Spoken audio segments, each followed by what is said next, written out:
Hey, what's happening? What's happening? What's happening, y'all? It's me coming back at you again with another live hangout vid. Gotta give a shout out to all my peeps out there. I hope everybody's all as well. Um, so let's get right to it. Now, before I get into the all, great heavyweight news, which is a good thing, even though we have this back and forth banter, whether it's pleasant, whether it's unpleasant, we can all agree that the heavyweight division is the money division right now. It is the most, I should say, star-studded division at this point. It is, no question about it. It is. So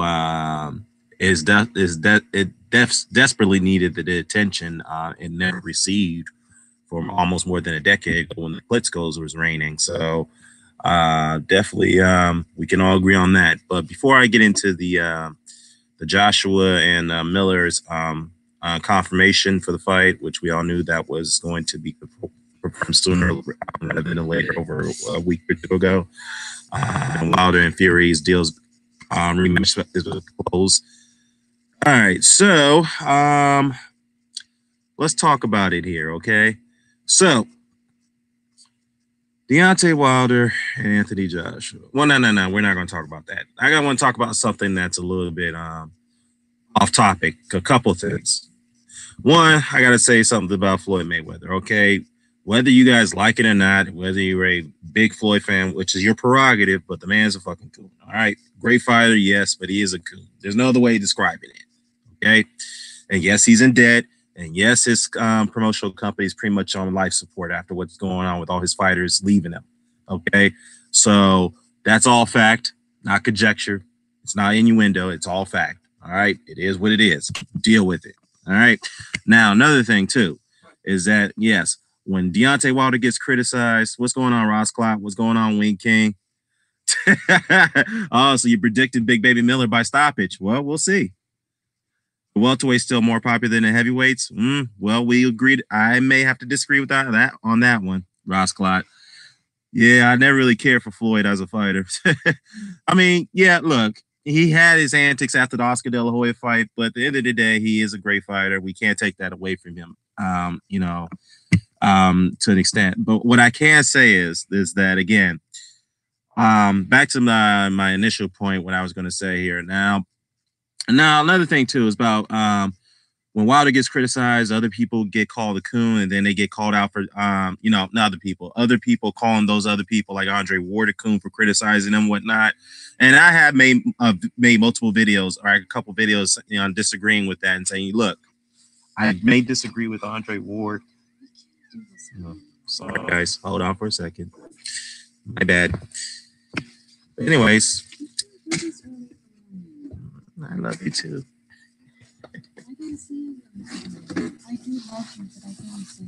I know you did. Anyways, sorry guys. Anyways, where was I? Yeah, my wife always distracted me. Look, Andre Ward may have his opinion about Deontay Wilder, whether he feels that he won't go through the Tyson Fury rematch, which he is, by the way. May not want to go through that situation. Yeah, I mean, I disagree with him. Okay, that's all we have to say.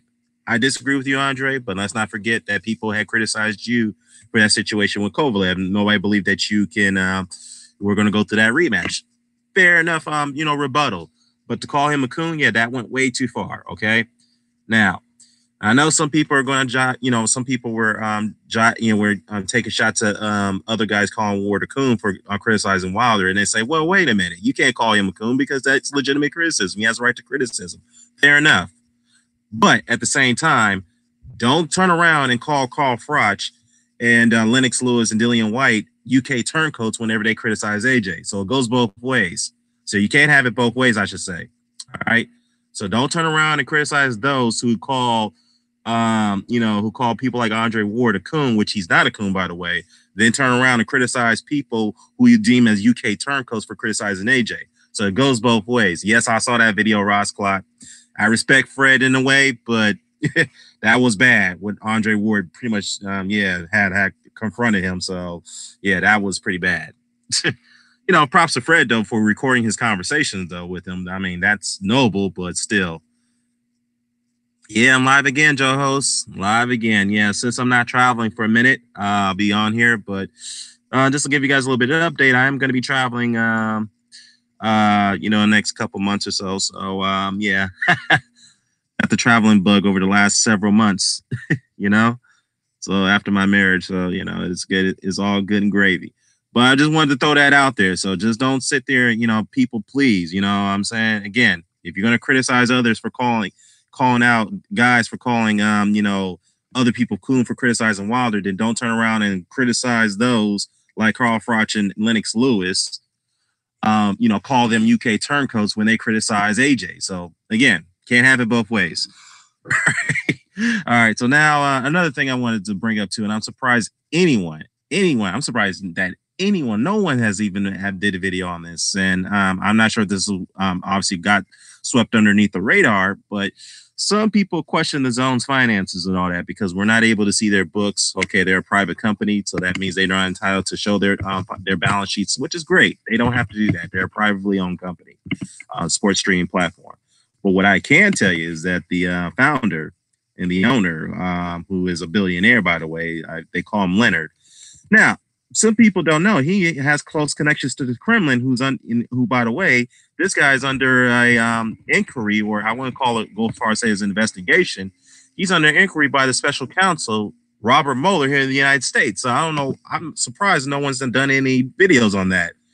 But obviously, it's not saying that he's done anything wrong, even though he's closely connected to the Kremlin. That doesn't mean it's a bad thing to some extent, but something worth looking into, and that's what the special counsel was inquiring. So, very very interesting stuff right there. Yeah, but it is what it is on Robert Mueller and his investigations. So that's very very weird. So let me see. They're the Perform Group. That's what this is all about. So yeah, if anything, the story is up there. Take a look at it. It's very, very, very interesting. I think it was posted by The Atlantic, and this was actually a couple months ago. So it is what it is. Where am I going? I'm going to Fiji, bro. Yeah, I'm going to the island of Fiji. That's where I'm going. But anyways, let me get the guys in the chat because we're gonna chop it up. We're gonna go down the line on a lot of things. Anthony Joshua's American debut. Which is a good thing. And I'm very, very happy that he's coming to the United States. I've been saying that he needs to do that for a while now.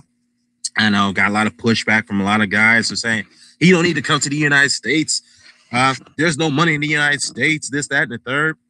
Well, really, if there's no money in the United States, then why did Hearn prioritize him to come to the States?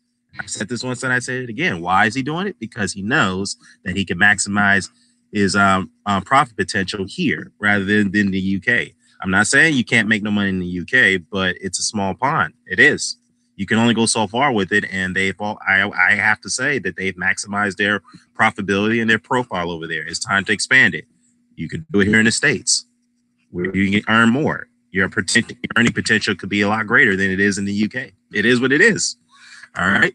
So obviously, this his American debut is not. We're not expecting him. He is definitely getting $26 million from what the initial reports are saying. That's his guarantee amount.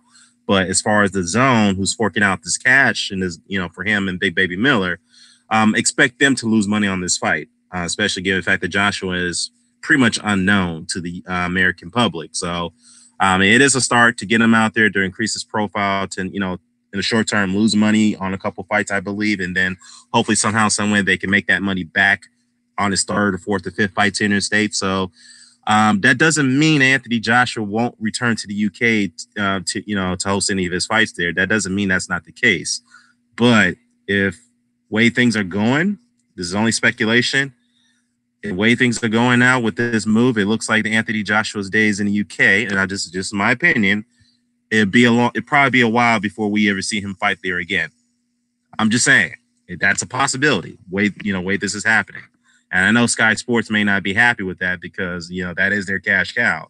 And the fact is, if that's the case, if he's going to have fights here in the United States, then how many people are going to wake up at 4 or 5 in the morning to watch a pay-per-view? Not too many. And that's when they're going to take a dip on their pay-per-view revenue over there. So that's one of the biggest drawbacks there.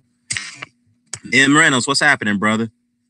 Yeah, man. I'm glad to see you again, man. Glad to see you, man. They're definitely closing in on this. So yeah, I'm happy. Big Baby Miller's a good opponent. Whether we agree that deserves a title shot or not. But he's a formidable opponent, and I think he's going to give AJ a very tough fight. But I do expect AJ to win that fight. But Wing King thinks that he call them cheeseburgers, is going to knock him out. We'll see. He is capable of doing that because Big Baby Miller does have great punch resistance, and his work rate is incredible for his size. The dude weighs almost nearly what? He's getting up to close to what? 360 pounds. I was like, woo, Jesus Christ. And his work rate is incredible. His endurance is incredible.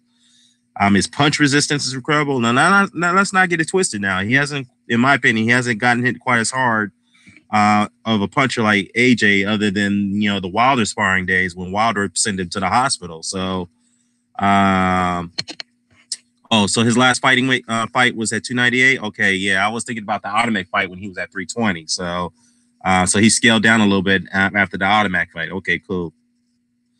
Percy believes that I think Joshua will still fight in the UK. I'm not saying that he won't fight in the UK, but I'm just saying that it probably will be a long while that we'll ever see him fight there. That's just my opinion. That's just speculation. Unless it's a Dillian Whyte rematch, then it makes sense to have that fight in the UK. I mean, I don't see that happening anytime soon now that Dillian Whyte walked away from it. So Dillian Whyte, which we'll talk about shortly, him and the Brazil fight has been ordered by the WBC. And some people are speculating that's probably a mistake for Dillian Whyte to go that route because you turned down a big payday, probably his biggest payday, to go this route. I mean, I don't know. Maybe his strategy is okay. Let me get the Diamond Brazil fight out the way, and I believe he'll win that fight. But it's going to be a tough fight for Dillian. That's not going to be an easy fight for him. Okay, he could potentially get hurt in that fight. And then he walks into the Wilder fight. Hopefully he could beat Wilder and get that belt, and that way gives him more leverage on the negotiation table with AJ for a rematch. Dillian is risking a lot here, man. I commend him, going this route. I don't know. He is. I mean, hopefully it does come to fruition with the match with Dominic Brazil, who Dominic Brazil, by the way, called him out for a long time now. So yeah, let's see if it does come to fruition. Let's see. Mr. Doc, what's happening, man? What's happening? So we'll see. As far as Wilder Fury 2 rematch, initial reports are coming out saying that deal's closed. Expect an announcement on that fight by this week or next week or so. So the venue has still not quite been decided yet, even though there was initial reports saying that the Barclays Center was the venue of choice. And then there was another report after that came out said the Madison Square Garden will be the venue, which is very, very unique in a way because AJ and Miller has reserved Madison Square Garden for June 1st.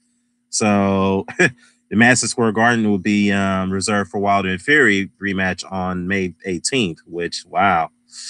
Yeah, that'd be unique to have two great, very potentially great. I mean, obviously, we know Wilder Fury 2 more like is going to be another great classic heavyweight fight. So Miller versus AJ, I think that's going to have fireworks too. So obviously, that's going to be two. I'll go out and say these are going to be two great heavyweight fights that we're going to see. But who knows? It could be a stinker on either one, but we'll see. Let me go ahead and bring the guys in the chat. Yeah, I agree, Rossclaw. Wilder versus Fury is going to be the rematch is going to sell more than AJ versus Miller. We can all agree. Hey, what's going on, Kurt Sugar? Peace, brother. Peace, man. I'm good, man. I'm just chopping up a little bit, going over a few things. Another thing I want to talk about is Marcos Maidana has returned. He signed a multi-fight deal with PBC, which is to me is a bit bizarre in a way because it makes me wonder what Maidana do with all the money that he made in the Mayweather fights. I'm not sure. Did he squander all of it, or what did he do? It's like now he's coming back. He hasn't been in the ring for almost 4 years now, and he's grossly out of shape. So 4 years and grossly out of shape, dude, you're not the same fighter. And I'm not saying Maidana was ever a great fighter. I mean, he was a durable fighter. He was a good, he was a good fighter, dangerous fighter, but it's just, I don't know, man. the question is what fight weight that he's going to compete at. I just don't see him competing at welterweight. He'd probably more likely be at maybe 154 at best, or more likely 160. But I just don't know, man. This guy's a naturally light welterweight going up to light middleweight and middleweight. I don't know, dude. He definitely ate all his money away. I have every reason to believe that Rascalot. So, dude, just blew away all his fortune. And I think that's what's going on. He blew away all his fortune. He has to come back and make some of that money back. But where is he going to make multi-million-dollar fights now that Floyd is out of the picture? I mean, a rematch with Broner, that's possible, but who wants to see that again? Who wants to see that fight again? Broner, after that fight, hasn't been able to live up to expectations after that fight. So it is what it is. Maybe a Pacquiao fight, that's possible. Madonna versus Pacquiao, that's probably the only reason why he's he's eager to come back, because that's a chance for him to make more money. Make $1 million purses. This is like Pacquiao, or even Thurman, a guy that he ducked blatantly 3 times. So Thurman, Porter, Pacquiao, obviously, Earl Spence, maybe, I don't know. Terrence Crawford, if he can make that fight, those is his chances of him to make $1 million fights again. Madonna versus Bradley, that'd be a good fight. I definitely want to see that one if Bradley does come back, but I don't see Tim Bradley coming back. He doesn't have no desire to come back. He's admitted after that Provodnikov fight that took a lot out of him and changed him. So Bradley, it's like his health matters more so than anything else right now. He's got a family. He's still got his faculties. So he enjoys his time as a commentator. So he's a decent commentator for Top Rank. All right. Madonna versus Berto. I mean, that could be a good comeback fight for him, So we'll see. We'll see how that turns out for Marcos Maidana. But it's just one of those situations where I don't know, man. It makes me wonder, what did he do with all his his fortune, and again, it's just rather speculate it's great to assume that he blew it all away. That's the reason why he came back. He's coming back. So M. Reynolds, they'll feed him in Thurman. Yeah, I agree. I think they're going to feed him in Thurman, and at least we give him somewhat of $1 million payday. I agree. That's what's going to happen, or close to $1 million payday if they fight. They put him in there with Thurman. The question is, can he make welterweight? I don't think he can. So if they're going to put him in there with the Thurmans, they're going to have to set up a catchweight fight, which will be a disappointment, because a catchweight like middleweight fight, that's because there won't be no titles on the line. We'll see. All right, let me get the guys in here. I'm gonna chop it up. I won't be on here too long because I got other things to do. I'm a busy man. Let's see.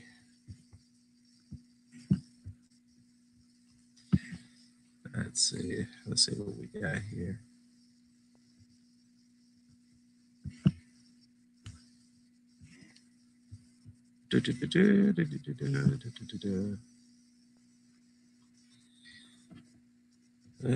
Let's see.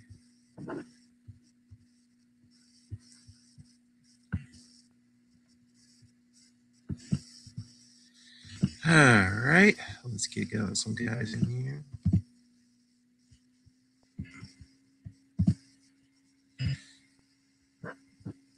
All right, fellas. Get some guys in here.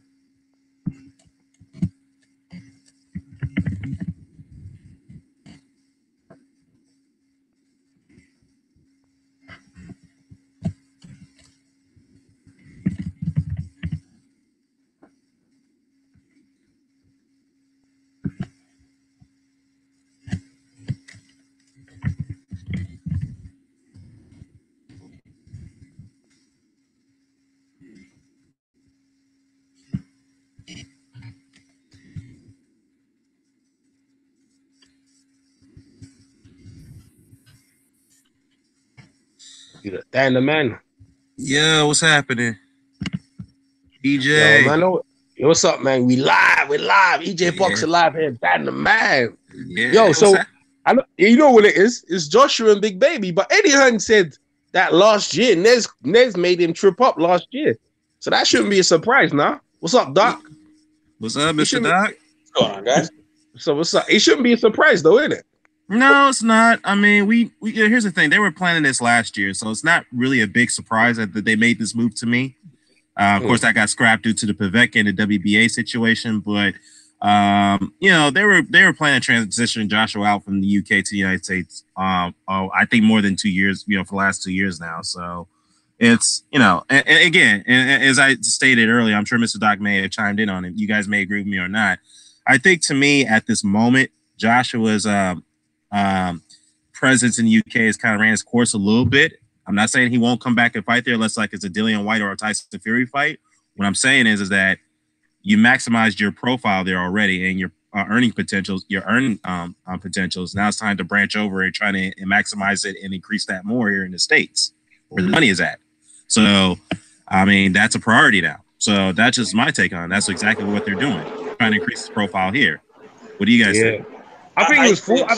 Go ahead. You sure? Okay. All I would say about it is this: no matter what kind of business you're in, right, and how well you do in a given territory, you're almost always going to attempt the American market because, like they always said in World War II, we're always a sleeping giant because there's just so many people and so much money.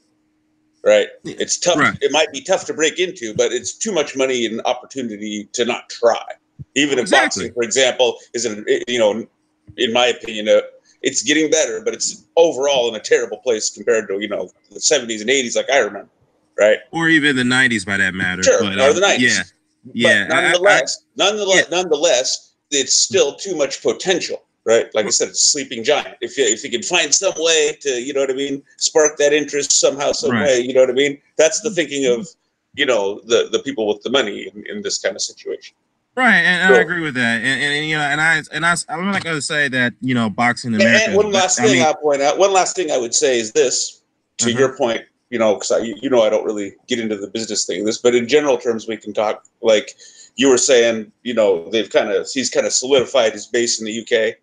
Yeah. You definitely, if you are going to try and attempt the American market, you want to do it from a position of what am I trying to say? Where you have a strong foundation to fall back on if it don't go well.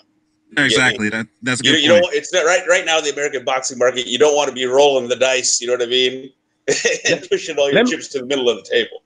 Let me chime in real quick. Yeah. Listen, they missed the opportunity when Wilder was chasing after Joshua, and they were acting like they were too big. And this and that. They had a chance of bringing one of the biggest, massivest fight to England, right? In a massive stadium to galvanize all the boxing fans and say the UK is popping. And they missed the opportunity. In fact, I actually go the opposite way. I actually think that the reason why this is done is to do primarily because of Fury and Wilder is garnering so much attention. It's the same thing I said already. And I know, like, obviously on the last chat hangout, Dan, a lot of people been coming at me and saying, EJ, this, that, the other one. And it's gotten a lot of attention, but I'm just going to keep it real. And then a lot of people don't understand, oh, you're from the UK. Why are you saying these things? I'm just telling you what it is. And it's like, look, AJ, I love AJ. AJ's done so much for our sport over here. Understandable, yeah? Wilder is trying to build himself in America. But this move, yeah, if you look in chess places, it's like you was basically we in the chess space, you was in control of the board. And now what you're doing is chasing. Right, you've gone to big babies, the easiest option, yeah, in America. Dillian Whyte has earned the right, right? Instead of earning the right and giving the man his fair dues and just giving him a shot, whether the fan it a lot, yeah. What you've done, you've gone to America and say, okay, we're going to beat America and we're going to try and draw the attention away from Fury and Wilder with Big Baby Miller. But America doesn't know who Big Baby Miller is. And furthermore, this is another thing as well, right? It could backfire really badly. This is how it backfire. Miller has nothing to lose, everything to gain. If I was Miller's gonna go in on man's mom, man. You know what I'm gonna say to you? So, and they know he's gonna do that stuff, go on his mom and that. He's on that Umar shit, yeah. That grimy shit, that grimy New York shit. He's gonna stop American. Foul mouthed American. Yeah, and then listen to this, right? Unlike England. See, unlike England, right, where. Yeah. If you say that stuff in England, we kind of naturally just we recoil from Big Baby. In America, if someone talks that, you don't. Let's be real. Over here, your mama. But they've been going on for eons. on. People, No. But yeah, like but different. I'm saying it's a different culture. It's not right or wrong. It's Exactly. Differently in America, where someone says something about your relatives or whatever, they expect the other person to say something back. AJ won't do that. So consequently, you got people calling because you're a pussy. How you gonna let him talk about your parents and the way you're reacting? You acting soft. That's how it's gonna backfire. Yeah, and over here, in most cases, anyways, especially when it's younger people, you're soft if you react to it. And that now you're not getting the idea. Exactly, the idea here is to have the thick skin and be like, whatever. I'm your mom. I mean, look, a lot of people. I'm not saying either one's right or wrong. We're just talking about the differences between the cultures. Yeah, right. So differently, right? In that respect, a lot of people say, "Well, nah, he don't need to do that," and they can say things. But at the same time, America likes that grime. I remember talking to Gail Falcon from Inscribe from San Diego News. She loves all that grimy shit, and that would endear a lot of Americans to him. And furthermore, he's from the UK. He's the invader. He's the one with he's the red jacket coming over to beat the Americans. So at a certain point, the loyalty will go to America. Will go to Big Baby, and like they might start cheering him on after he's insulted AJ. And this is where I feel like, boy, Eddie Hearn, what you done? You brought a guy over. He's dissing my mum and all sorts, and the whole country's they're actually saying, yeah. That's how we are over here. And what are you going to do about it? You know, your friends. Over here is what people do to their friends. That shit. This is where they missed the ball. Where if you bring Big Baby, and this is what I'm saying, where they've made a critical move. If you bring him Big Baby over to the UK where you have the control, now Big Baby's a villain.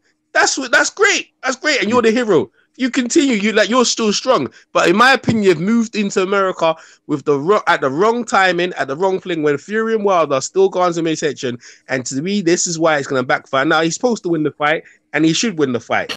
But I've been saying that, I'm not going to lie to you, yeah? If someone says something about someone's moms and stuff like that, people in the UK take that strongly, and it might get in his head. And EJ Boxing Live is going on the record. Don't be surprised if Big Baby Miller upsets Anthony Joshua in New York. Don't be surprised. I'm telling you right now. You're on it with Nauta now on the Big Baby Miller. Don't be surprised, bro. Don't be surprised because I'm telling you, because them psychological games, they really fuck your shit up, man. They fuck your head up, man. I wouldn't be surprised either, but I expect who's that in the background? That's Low Place. That's Low Place. Yeah. Hey, yo, Low, man, you gotta figure out what's going on in the background, bro. Mute yourself, bro. Yeah, but I agree with EJ on that one. I won't be surprised if Big Baby wins the fight, but I don't expect him to win it. But I wouldn't be surprised at the same time. But I mean, like I said, I'm not sure if the timing is right. We don't know yet until we find out later. We'll see. But at the same time, I do agree with EJ in one instance. It is a maneuver one way to try to stir some bit of attention away from Wilder and Fury, which I don't think is going to work. To be honest with you, I don't think that's going to work. But it had to happen one way or the other. It had to happen at some time. It had to happen. No place, man. What's with no place? What's with Darth Vader? Who's doing the Darth Vader into the mic? No place. That's not my mic. That's not my mic, man. That's not my mic. Who is it? I'm looking at the levels. Who's that? Levels. It's Darth McGregor. We got Darth McGregor. What's up, man? Oh, go ahead. I'm sorry, my bad, man. But go ahead, Lo. What you wanted to say something? I got a mouthful of food. Somebody else go. All right, go. Well, finish up your food, man. But I mean, another thing too I saw too earlier this morning is that AJ put out a short video. I think it was an apology video to say, sorry guys, the fight in Wembley's not going to happen. I mean, do you think that was the right move, or you think he should have just let that alone? What do you think? Ask McGregor, man, because he ain't said nothing yet. McGregor, what's up, man? Yo, what's good? What was the question? Sorry, by the way, about the background noise. I'm in a hospital. Oh, it's all good, man. Long time no hear, man. But I mean, AJ made a video, somewhat of an apology video to sorry guys, the Wembley fight's not going to happen. I'm going to Fuck apologies. It's not his fault. This promoter was the one who fucking promised Wembley, not him. So fuck that. Yeah, I agree. I just don't think that. Yeah, to me, I mean, it's good that you put out the video that your fight's coming out. To say I apologize, the Wembley fight not happening, but I don't know about that. I was like, you didn't have to really say that, but it is what it is. That's just my opinion. Well, There was no tickets sold. I mean, he's probably just trying to garnish some support from the British fans with it. That's whatever. But long story short is I'm excited about the fight. I'm actually excited about this fight because we have a big, fat, loudmouth American trying to take the fucking cheeseburgers from Anthony Joshua. And that's what he's going to do. EJ even said it. Don't be surprised if he stops him. Never mind the psychological warfare. He's 300 pounds. He comes forward and he throws his fucking hands. If he's got a chin, he's dangerous. It doesn't matter. That's true. Look, at the end of the day, he's got a good it's not like he's butterbean, though. It's not like he's butterbean and 300 pounds of flab. He's going to sell it. It was surprising too. It's a good heavyweight fight. I'm not complaining about it at all. Right, and you know what's surprising too? In a way, Big Baby has great endurance for his freaking size. It's like Jesus Christ, he doesn't even gas out. Maybe in the mountain walk fight he gassed out a little bit, but in most of his fights he doesn't really gas out. It's like he continues to throw his hands out, like you said, McGregor. His work rate still continues to go up at every round. It's like, wow. Yeah, it's like when we were watching him fight that Dino guy, I described him to. He's like that. Remember in Indiana Jones, that giant stone ball trap? Yeah, comes rolling after him. He's like the giant stone ball rolling after him. That's Big Baby Miller. Although the one worrying thing I took from that is I noticed that afterwards he was having real bad leg cramps, and that was only. How many rounds did that go when you fought Dino from the Flintstones? I rate Big Baby too. I think he's garbage. I think he's garbage. EJ don't like him. EJ, 2 seconds, 20. Whoa, EJ, 30 seconds ago you were jumping on the bed. But I understand the psychological of how it can backfire. Well, the guy's got a big mouth, and if it starts to affect you, you're saying you won't be surprised. I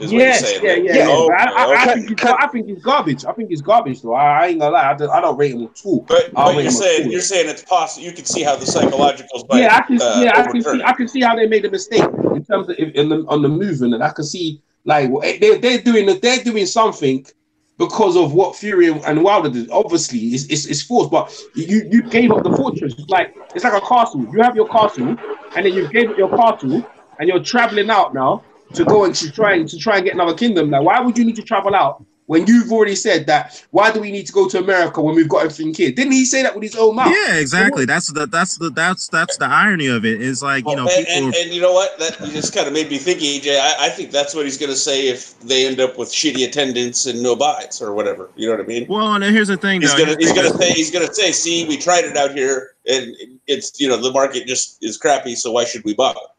No. Isn't that his? I'm just saying hypothetically. Isn't that his move if it goes badly?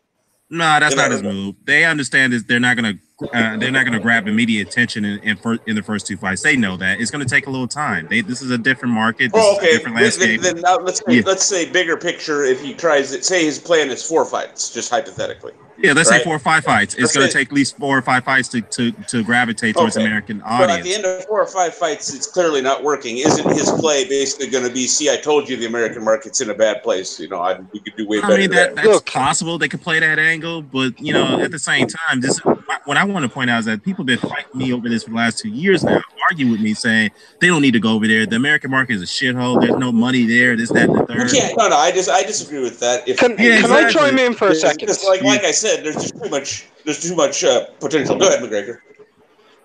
I just want to chime in on something. This American market talk, it's fucking nonsense. And the only reason I'll say why is this isn't in the American market per se. The only difference is it's going to an American arena audience. Other than that, it's still the fucking same staple where you've been able to see Anthony Joshua anyway on television. Well, not even television, an app. It's on a fucking app. It's on the Zone.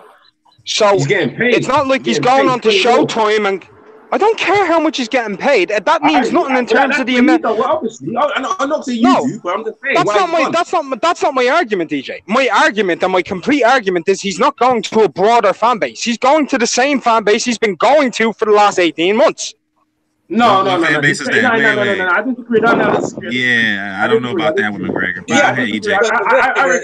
He's going to America. It matters if only 200 Hold on, Mr. Doc. EJ, go ahead, bro. Oh, go ahead. All right, he's going to America to extend his fan base, and the money and the opponent is like, oh, well, I could beat him, and I'm getting a lot of money, yeah, I'll take that for free. That's what it is. He's getting more money, and the fan base will extend somewhat, yeah, by fighting Big Baby. Somewhat, we get some sort of traction because I think with AJ, I think he's very insecure, right? And I think going against Wilder is too overwhelming. It was too overwhelming to fight Wilder, who's that dangerous. But Big Baby Miller, AJ's like, bruh, I'll do that for free. The guy called something about my mom. You're getting 20 mil. You're gonna fight in Madison Square Garden. He actually get 26 million. Actually, I heard 26 mil. Come on, man. Everything. It's the right deal for AJ where they're still kind of getting control, and an opponent that you should win. But this is why I bring up all the other things, the intangibles where he shouldn't win.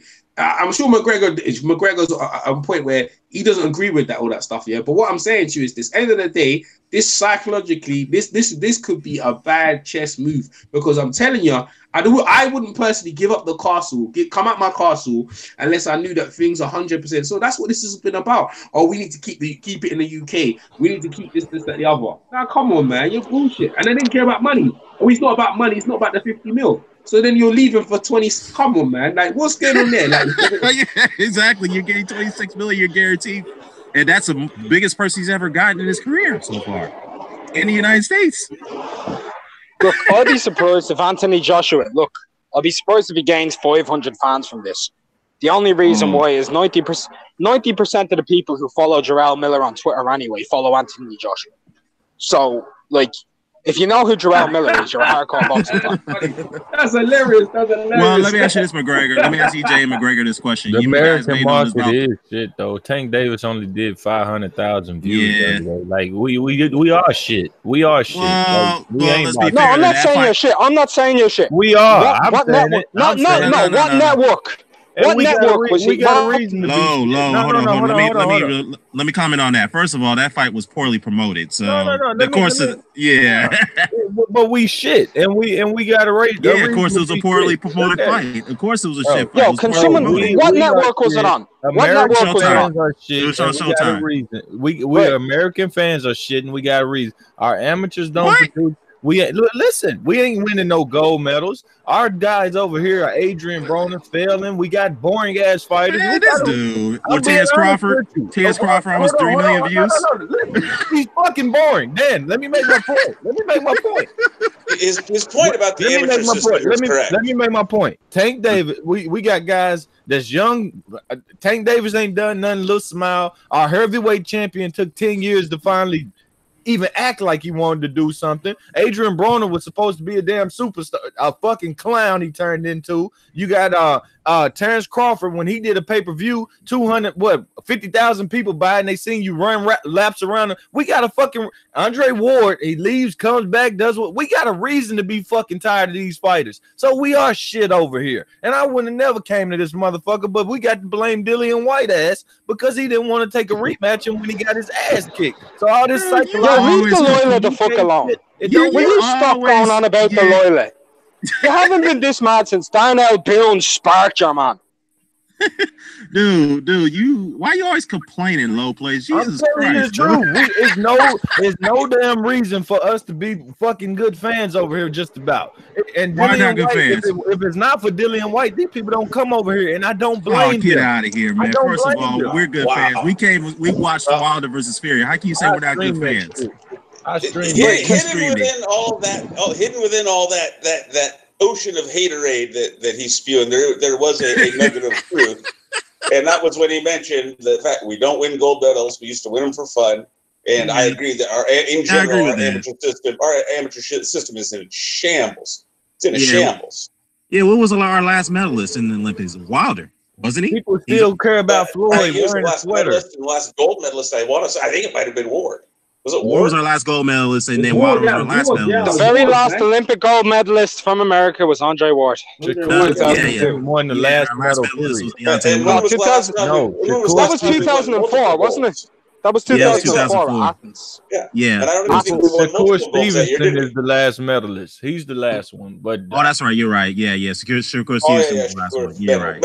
Actually, to be fair, if we're being fair, the last Olympic gold medalist was Clarissa Shields. And that's the problem. And that's the fucking problem. That's the problem. Why is that a problem? Exactly the problem. Ain't nobody trying to no damn win. Right. It is a problem that our amateur system's fucked up like that. It is a problem when the biggest man in your amateur system is a fucking woman. Yep. Okay. That's problematic. No, he's right. He pointed out. To be fair, Ireland can't really talk. The biggest man in our amateur system was Katie Taylor. So. Also, now Michael Conlon, huh? No, because he was cheated by the Russian bastards. I tell you what, look at it. Look, Floyd Mayweather still wear Gucci. The boxing fans got talking. We should be past this shit. We should have motherfucking taking the ring. That's why we shit. That's why we shit. I'm just being honest with you. American boxing is bullshit, and then ain't gonna fuck around and get no better. You know what? If it's bullshit, then don't stop watching it because you always seem to complain about every goddamn thing. Nah, he's got a point on that. He's got a point on that. When was fucking Adrian Browner's last fucking special with Kevin Hart and Nice Tub? It wasn't. Floyd's doing that. He's not even fighting. I know that's true. That is bad. It is bad to some degree, but I still appreciate it. Just appreciate it. I don't see Deontay Wilder on any of these things. But I tell the truth about it. I tell the truth about it. I'm not going to sit there and lie for something. I appreciate the sport. I appreciate the fighters. Okay. But the truth of the matter is, when the next time they put boxing on Fox, they're gonna be going up against NBA every night now. They put NBA on Saturdays now. I didn't even know they was doing that shit at night. They're gonna go up against that and they're gonna lose every time. NBA's rates going down anyway. NBA's right, but people would rather watch boxing, right? Unless it's the playoffs than bloody basketball. It ain't no boxing. It ain't no boxing is the sport that it has a storyline going through. Guaranteed, they see NBA game, they see the same game. Now I watch the same game. They play each other 4 times. They're not gonna miss one game. It doesn't matter. If you put boxing, you put one of boxing. The truth is what happened. Any city. You can watch it in any city in America, though, EJ. Hang on. You can watch it in any city in America.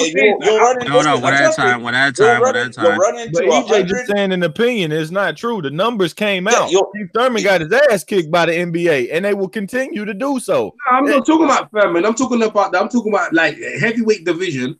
On stage, or in the heavyweight division, you put Wilder and Fury and an NBA game at the same time, and people build our people watch, and they'll probably watch Fury and Wilder because the NBA, unless it's the playoff game. If it's not the finals, if it's not the NBA finals, they got a shot of drawing the attention. So other than that, even with football, they still have their normal crowd. People gonna watch that, but it depends on the importance of the NBA game or the NFL game, right? So the NFL is done. Boxing is a sport, and this is why me and Dan was talking about that. Fury and Wilder did so much to draw the attention, and that's what they continue to do. And this is why AJ said, "Fuck that." I saw because listen, you understand, that with Fury and Wilder, they won every single newspaper in the country for about a week. It was crazy. Like the media attention was crazy. Then the old Hollywood stars. AJ's like, hold on a minute. Oh, there is another place outside the UK. We need to be going over there. So this is good for boxing. This is good for boxing, him coming. But in a way, hope Big Baby needs to make the best thing out of this. He needs to draw. So because AJ, he's not the best at selling fights, bro. I'm not gonna lie. He's very boring at selling fights. But Big Baby, bro, he needs to bring that Umar. He needs to bring Umar with him or someone, bro. Because trust me, he'll bring that shit. Or even Lopez needs to come for Anthony Joshua and start talking some greasy shit. Otherwise, the tickets are gonna be bad. Tickets are gonna be bad, bro. I'm telling you right now. Well, let me ask you guys this question: how many people from the UK think is gonna travel to watch this fight? Not that many. Not that many. I love AJ, and I was gonna go, but I'm not against Big Miller. I'll tell you right now, I'm not getting. Well, let me ask you this though. Let me ask you this, guys. This question. I'm gonna put you on the spot a little bit. Then some people would say, "Well, how can you guys say that if you wanted to do that for Wilder Fury, but not for AJ and Miller?" That's different. The Fury and Wilder is different. That's different. I'm gonna explain it very simple. EJ can disagree with me if he wants. Tyson Fury's fan base is a hardcore boxing fan base. The majority of Anthony Joshua's fan base is a casual fan base. Right. That's a good point. There you go. So, I'm not gonna disagree. Yeah, that's a good point. So the hardcore fans are willing to travel out, but not the casuals. People want to see a fight, bro. People want to see a competitive fight. And then AJ versus listen to you. I remember this. AJ basically going against Big Baby is another version of Carlos Takam just a bit up. That's all it is. That's the level. I'm gonna be honest. I'm gonna say it like this, right? And I'm not trying to undersell the fight in any shape, make, or value. But Dan, if I were to tell you like this, what would you rather go see? A linear heavyweight title fight between a 6'9" guy and a 6'7" guy. One was unbeaten, ended the reign of Vladimir Klitschko, right? He was the guy who did that, and the other guy has fucking 39 knockouts and 40 fights. Or would you rather see Anthony Joshua, who's unified 3 belts, take on a guy whose last victory was against a 6'5" Romanian fucking bin man? I'm going with the second one, but I mean, I know you're trying to just. I'm just being honest. You're not going with the second one off of what I said. You're going with the second. No, you're not going with the second one off of what I said. You're going with the second one because you've got a bias. But off what it truly is. You've got a bias. You're just mad.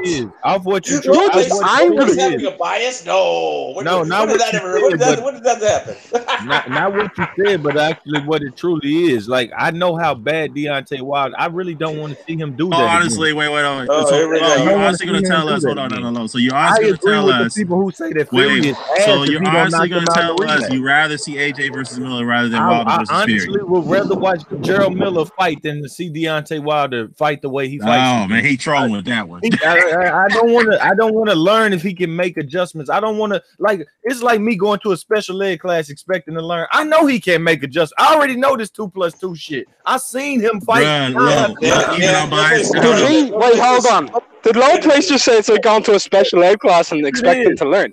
Yes. I'm not. I don't mean to offend nobody, but y'all talking over, and I'm saying what I have to say quickly. That's why I don't like doing that, because you offend people like that. But the truth of the matter is, Deontay Wilder cannot adjust. He hasn't done so throughout his career. We can try to find little points, and you'll look like a fool trying to explain. Yes, it was an adjustment. I'm just like, man, stop it. We get this man all this damn Social Security talk. And the fact is, he just can't fight. This is my opinion on the fight, honestly. If Fury does not knock him out, then Tyson Fury can shut the fuck up, because you got the easiest fight in the world on your hand. And that's just how I feel about it. It's over with, man. And I'd rather see other fighters. Well, you know what? Hey, shout out to Unbiased in the chat. Even Unbiased doesn't agree with you on this. He don't like Deontay Wilder. He's like, to be honest with you, he'd rather see Wilder versus Fury rather than AJ versus Miller. And he's a big AJ fan, so you're alone on this one, bro. I would buy the zone for $5.99.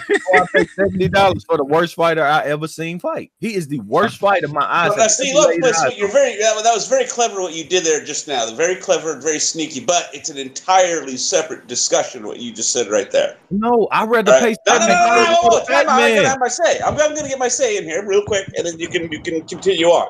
It's an entirely different discussion if you posit this fight versus this fight in a vacuum. Just which one would you prefer to watch versus this fight which you only have to pay $10 for versus say this fight you got to hypothetically pay $80. That changes the conversation entirely, dude. Yeah, but I didn't mean that point to mean nothing to you. I literally would pay $70 for the Joshua card before I wouldn't give Deontay Wilder. Wait, you rather pay $70 to see Joshua versus Miller? Okay, I wouldn't give him $10 of my money. I'm done with this, bro. I'm literally sick and tired of it. The man goes backwards on his heels. Tyson Fury got no excuse not to put him on the end of the jab and push him back. Y'all make him seem so dangerous. You don't walk onto a puncher. No, you don't walk onto a boxer puncher, okay? You can do what the fuck you want to do to a puncher. Tyson Fury got no excuse to not to take the center of the ring and punch this man in the mouth, and attack him. He got no excuse. The guy can't fight. And if he don't do that, it's a waste of any dollars y'all take. It's a shit show. I can't believe I'm hearing this. The shit show. Tyson Fury talk all that shit, man. You better knock him out, bro. That nigga garbage. Yeah, well, Fury has an opportunity to knock him out. I will agree with you on that one. So does Wilder too. So I might sound biased. I think. Hey, Joe Host said, what's up, Battle? Yeah, Joe Host said low places willing to pay $70 to watch AJ fight a tub of lard. I might sound biased, but I would rather see AJ versus Miller, just for the simple fact that. Yo, Dan, I got to cut for about 5-10 minutes. You gonna still be here? Is that Umar here? Okay. No, I thought I'll be right back. What's up, pussy? No, that ain't Umar. That ain't Umar. That's the Fight Doctor. What's going on, Fight Doctor? What's going on, gentlemen? Good. So you heard about the news? AJ and Miller's confirmed. Battle, why you Yes. mute? Battle was making a point and mute. Go ahead, Fight Doctor. Go. Yeah, I'm sorry, man. Yeah, hey, Fight Doctor, hold on for a second. Battle wanted to make a point. Go ahead, Battle. My bad. I think he muted. You straight? I was straight. Yeah, I was. But you said I'm just saying that you wanted you rather see AJ versus Miller rather than Wilder versus Fury rematch. Go ahead, explain why. Okay, so the reason why is just that, in my opinion, just for the simple fact that, and not saying that I still want to see him, it's just that I prefer AJ over Miller. Just for the simple fact, the first one it wasn't all that entertaining to me. It was just like some boxing matches do that. I don't mind them. I can watch them, but it's just I think Miller versus AJ is going to be competitive. But at the same time, I don't know. I don't know. Maybe it's just my mind. I don't know if I see Fury winning the rematch as much as I in the first. Okay, fair enough. Fight Doctor, what you got to say about that, man? Well, so I think the question needs to be asked is between the Miller-Joshua fight and the Fury-Wilder fight, which fight is the more significant? I think that's the first question that needs to be asked. Well, we can all agree that Wilder Fury 2 rematch is more significant, but yeah, that's we all agree on that, regardless of how you feel about Wilder or not. My doctor, you there? Nah, man. One guy trying for 3 titles and one guy trying to hold on to a title. He never put no respect on. So I disagree. I can't. That thing is more significant, man. Everyone knows that. Like, no, it's not. It got one title. Yeah, it is, man. It got no respect. Bro. That's the OBC linear chart course, man. That's you try to put that. What would you calling Tyson Fury when he was out Snowden's coke? Would you call him lineal champion? Yeah, we were. I was calling him the coke lineal champion. That's no one was calling the man lineal champion. He come back fighting the guy you want to give some credit to, and we call him certain things. But the truth of the matter is, it's 3 belts on the line. Calling Mike Tyson lineal coke. Two undefeated fighters are fighting for 3 belts. Hey, all right. Battle brought up a good point. Mike Tyson was snorting coke up the motherfucker after he beat Michael Spinks. He was a lineal champion. So what are you talking about? And he wasn't gone 3 years called lineal champion. Well, he was sniffing coke though. He was sniffing coke. Hey man, but tie it all together. Tie it all together. If he did that, we wouldn't be calling him that either. He got his shit took. Don't worry about it. He got it took. He met his match. That's what happened. I ain't no damn type Mike Tyson baby carrier. Fuck dude. Like honestly, like I don't know the hype about Mike Tyson. I don't fuck with that dude like that. Mike Tyson was a destructive heavyweight. Like he was one of the most destructive heavyweights of all time. What are you talking about? Yeah, he looked better in training than doing the ring. That's all I'm gonna say. I don't get out of here, dude. I don't give him all them. I don't give Tyson all that. You wasn't your same self over there in Asia. No, I called him what he is, an embarrassment. He embarrassed himself in the South. He embarrassed himself in the West, and he took his ass all the way across the fucking country. Whoa. Hold up. Mike Tyson ass. How can you say one of the most destructive heavyweights of all time? One of the most. I'm not saying he's the most. One of the most destructive heavyweights of all time in embarrassment. Mike Tyson is the reason Deontay Wilder exists. That's why I could say it. That's why we got Mike Tyson, the reason why the Anthony Joshua exists. So stop it. Yeah. Stop it. And hey, I'm telling you today, nobody in America wanted to be a boxer after they seen the failures of Mike. Everybody wants to be a boxer because of Mike Tyson. Get out of here, bro. Michael Jordan. That's the facts. Because he get out of here, man. Yeah. Hey, first of all, we wouldn't have a Deontay Wilder, as you say. We wouldn't have Anthony Joshua or Tyson Fury without Mike Tyson. We talking about American fighters. We always try to run to other countries to not deal with our own fucking issues. We always try to run. That's Donald Trump shit. We got to build our own wall because that's their issue. We got our own fucking issues. Deal with your shit right here. Mike Tyson didn't want nobody wanted to look at him and be like him no more. That shit ended when Douglas fucked him up. He went to prison. All this shit. Nobody wanted to be him no more. And that's why we got stuff with no. Have you forgot about what happened after he got out of prison? Have you forgot about what happened after he got out of prison? Oh yeah, he embarrassed himself even more. That's what happened. Against who? Evander Holyfield? Against Evander Holyfield? He dropped the title. Wait, hold up. Against Evander Holyfield. Wait. How can you say no? How can you say he embarrassed himself against Evander Holyfield? He dropped the title. Yeah, he fought one of the best fighters of all time. No. Even before that, he dropped the title. He dropped the damn belt. How is he not embarrassing himself? Well, I'll tell you one thing. Buster Douglas is a better fighter than fucking Darnell Boone. Let's not. If you want to go Hey, there, if you want to go there, look, you can do that all you want. Hey, he got beat. I don't give a flying fuck. But you give a flying Why fuck. are you entertaining? Why are you entertaining them? No, it's the truth. Mike Tyson embarrassed the Why are you American entertaining them, bro? Like, he's on a mad one. Mike He's on a Tyson mad one. Like, don't bother entertaining him. Don't bother entertaining him. I gotta entertain on the planet. Hey, we got a flat doctor back. Embarrassed themselves. Doctor. We created wow. Flat doctor, you back? I'm back. Yeah. All right, Get off continue my what you were saying. Go all the way to Tokyo to get knocked out by nobody, and y'all telling me that nobody was wearing the Darnell boo. But go ahead. So, Go ahead, fight doctor. Go ahead. Fight Yeah, I doctor. wanted to address the lineal championship, the lineal title question real quick. Battle. Hey, fight doctor. Go ahead. So, Hey, low place, mute yourself because the wind is terrible, bro. yeah, I'm about to go indoors. So 2 seconds, I'm about to go indoors. But It's all yeah, good. Oh, that's you. Okay, Yeah. my bad. yeah. Go ahead, fight doctor. Go ahead, man. So Well. Tyson Fury said on the lineal championship for was about what how many months? About 24 months, 22 months. 3 years. Yeah. 3 years. So there is actual precedent, okay, where I think it was Jack Dempsey who went about 3 years between title defenses. When he lost the title to what's his name, the Fighting Marine, Gene Tunney. Gene Tunney. Yeah. So prior to fighting Gene Tunney, Jack Dempsey. Yo, fight doctor, you there? Yo. Yeah, I think that wind's cutting him off. Hey, fight doctor. He checked out, bro. He checked out. Don't worry about it. It'll make his point. But listen to this, yeah. End of the day, yeah. The question was asked, and everyone's brought the raised about. The bottom line is everyone happy about the fight or not? Like I say, at least I see Joshua in the States.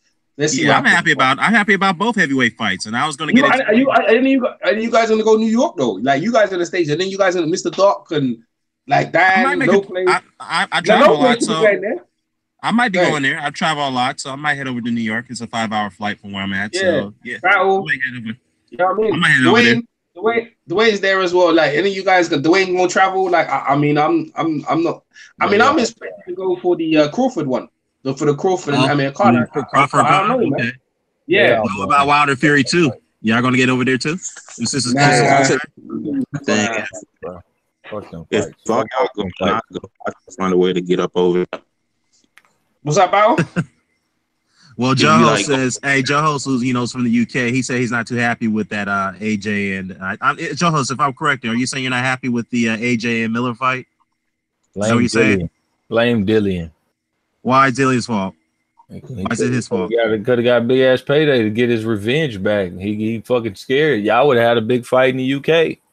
Well, let me ask you. Let's talk about Dillian for a second. Yeah, we just now learned that him and Whyte-Breazeale has been ordered by the WBC.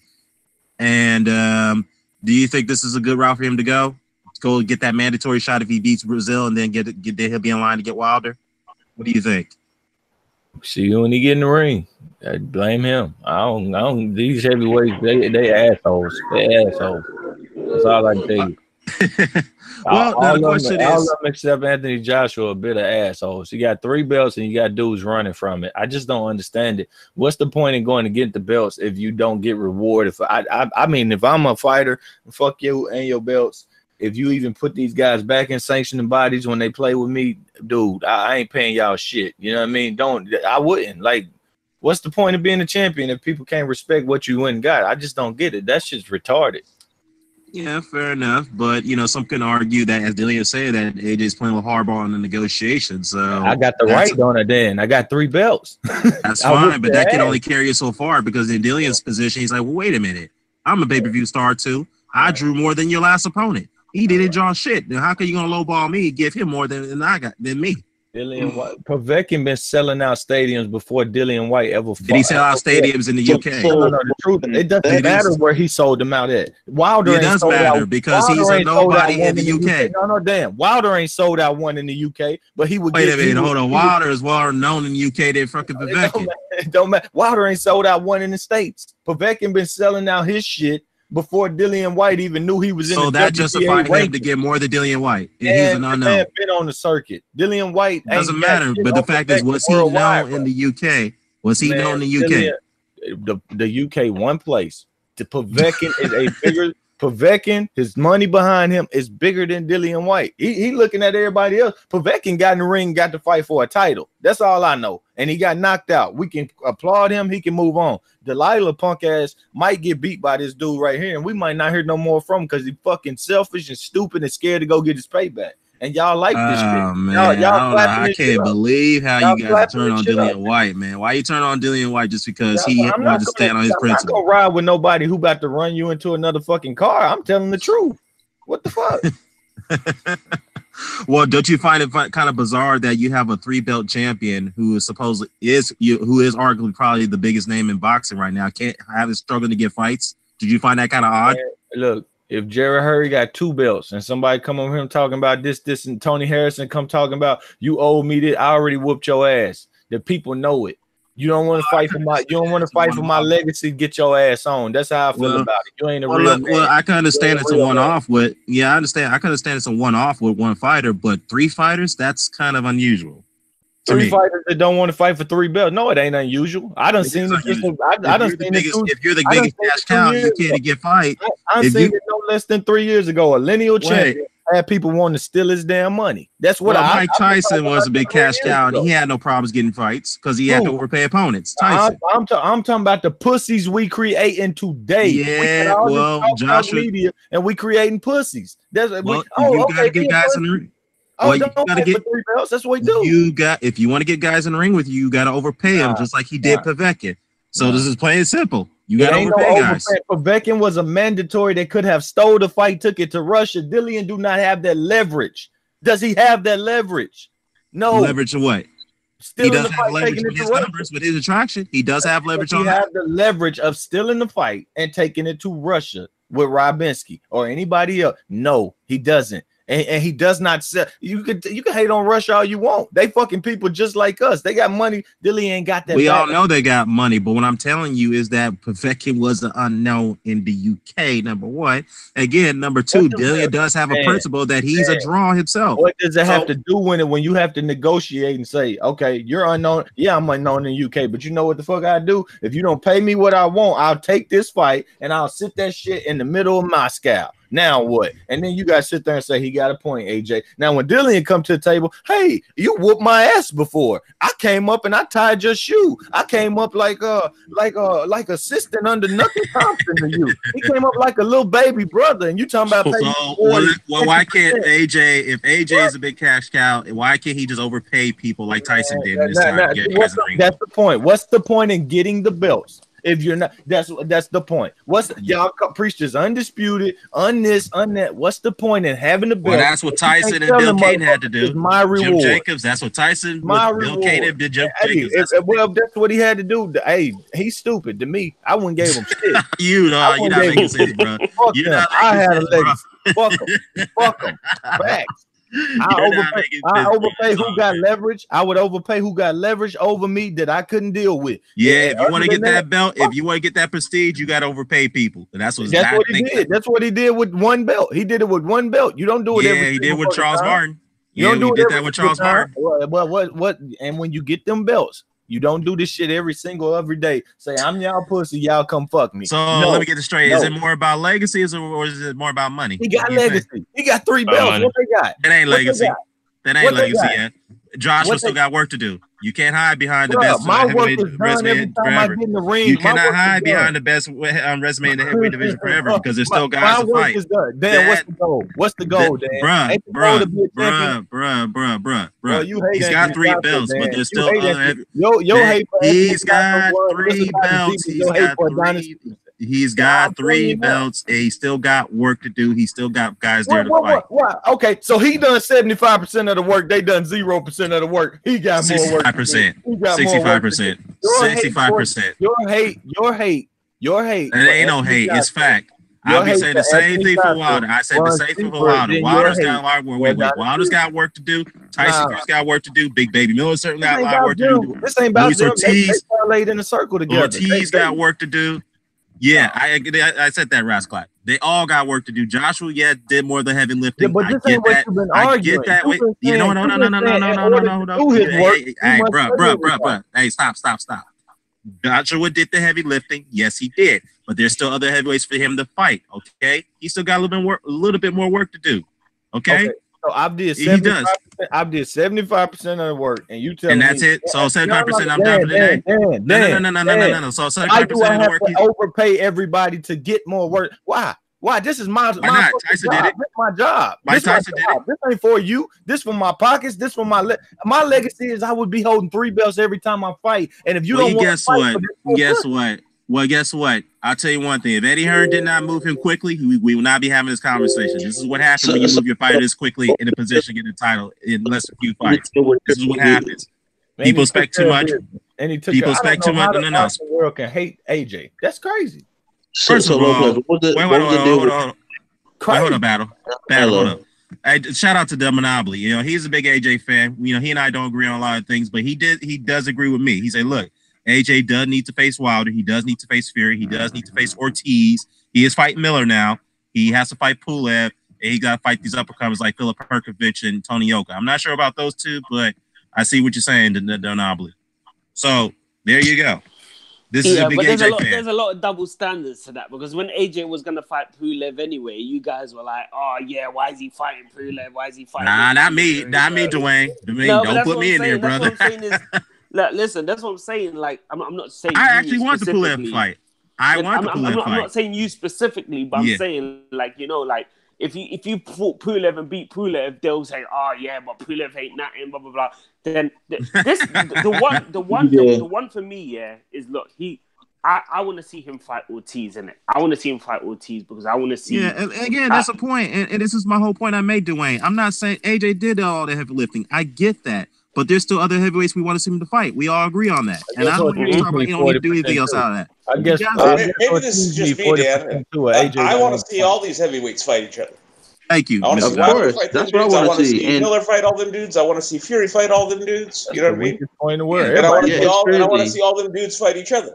Exactly. That's my whole point, and Elode's not getting that. That's what I'm trying to tell. It's so much politics. To somebody that did more work than them. I don't want to see these dudes getting rewarded for being pussy and being beggars. I want to see here we go. That's because you care more about the soap opera aspect of things. Yes, I care because they got a career they picked.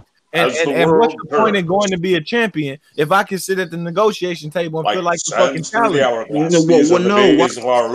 Why would you sit there? Why would you sit there in one division and you have clearly opportunity to fight people and you're not going to fight them? What's the point of doing that? The point.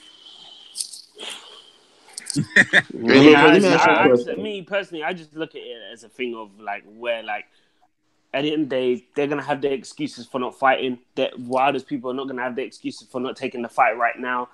Fury's people are gonna give excuses for not fighting. Blah blah blah. So it's just it is what it is. The fights will eventually. That's why I don't like talking about these heavyweights, man. They too much divas, bro. That's why. That's watching the smaller weights, bro.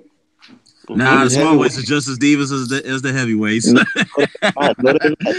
They're not. They are. What's the common denominator, Dan? They've all got what? Boxing promoters. They all got promoters that gets in the way, and the managers too. So that is true. No. They fight a lot more than the heavyweights do. Wilder Fury over there talking about how easy they are to deal with each other. Look at them. They done skipped two damn purse bids going on the third one. You know, like, look, Wilder just fucked up so bad, let Fury in the door. Now Fury kicking it in. Give me what I want.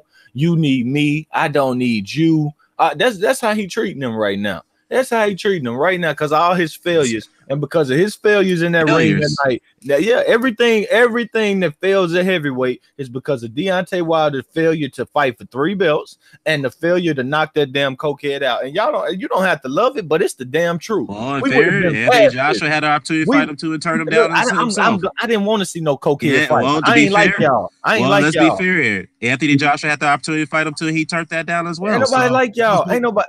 It goes both ways. Then we go to AJ not fighting the cokehead. I'm talking about I'm not talking about Fury. Who was asking AJ to fight that cokehead? Who was asking him to? Hey, let's play. So when Benavidez get off his layoff and let's say he fights somebody like a Caleb Plant, you can be saying he should have beat that cokehead. Yeah, I am. He actually never had a 3-year layoff. He's actually already got a fight scheduled. Yeah, he's a cokehead though. He sure is a damn cokehead. You think I'm gonna give him something? I don't give a fuck. That's him. Fuck him, honestly, and his Wrangler jeans. Fuck him. That motherfucker gonna do coke. Go All right, do well, it. let's talk about Dillian White and Dominic Brazil. Who do you guys see in that fight? I'm gonna go down the Come line. on, man. Dominic Brazil is trash, bro. Yeah. So you think Dillian White's gonna blow right through Dwayne? Yeah, Dominic Brazil is crap. That's a 50-50 fight. I'd say 50-50. Huh? Low It pace, is. man. Low pace, man. It's a 50-50 fight. That dude got a lot of heart, man. Neither one of them just world beaters. I mean, it is what it is. You don't have to be a world beater at heavyweight though, because the damn world champion ain't a damn world beater. I'm laughing because in June or July, Lopez was singing Dillian White's praises, man. He was saying Styles make fights, man. Styles make fights. That big motherfucker rough. I mean, Dillian White, he has improved a lot over the years, but like Dominic Brazil, I feel like he can beat some level name just for the simple fact his chin is good and he has good power. He did manage to knock out Ugano, even though he hasn't fought at the level, but like he was getting hit with some bombs. I still think Dillian White will run through that old fucking dude y'all always talking about. I refuse to say his name anymore. I think he'll run through that old sack of shit. But let's get that fight. But like this dude right here, maybe Brazil run through that old sack of shit too. That's the point. Like I don't believe in that old sack of shit like you all do. But Brazil and Dillian White, that seems like a 50-50 fight. I mean, he's much bigger than him. Styles make fights. He can get aggressive. He can take shots, get his ass up. But wait, hold on. I'll tell you this: that damn Brazil would have beat the hell out of Cokehead Fury. That Brazil would have beat Cokehead Fury. I'm telling you that right now. I don't know about that, Lopez. Pump the brakes there, bro. He would have fucked. I think Brazil. Don't want to fight. I think Breezeale is easy to beat, but a lot of people just make it a lot harder than it seems. The guy is super slow. I would say, the way AJ is moving with Ortiz is the way, to me, this is just to me, the way Wilder's moving with Dillian White. I don't think Wilder would fight Dillian White. That's just my opinion. I think he's got, because there's more to lose than to gain in that fight. Man, y'all better check out the style of Brazil versus Cokehead Fury, man. I'm telling you, he didn't fight top 10 people for a reason. Styles make fights. That Fury that night would piece the shit out of Brazil. Dominic Brazil, he didn't even piece the shit out of Wilder. He didn't throw no punches. He didn't want to fight. Wilder just gave him if you push the action on that boy, oh man. If you would have pushed the action on that out of shape ass I thought you thought Fury won the fight. He did, because Wilder's so shitty. How did he win the fight? Styles make fight. Wilder didn't do shit. Look for the same thing. Nobody worked. Deontay Wilder. That's what I'm saying. Styles make players. So if Breezeale can get easily. Breezeale can get easily outpointed by Amir Mansour, and then on the second hand just get dominated by Ugano. What you think Tyson Fury gonna do? Easily outpointed by Amir Mansour. What the fuck fight you watch? Nah, he was winning until he bit his tongue, man. He bit his own tongue. He was getting outpointed by Mansour.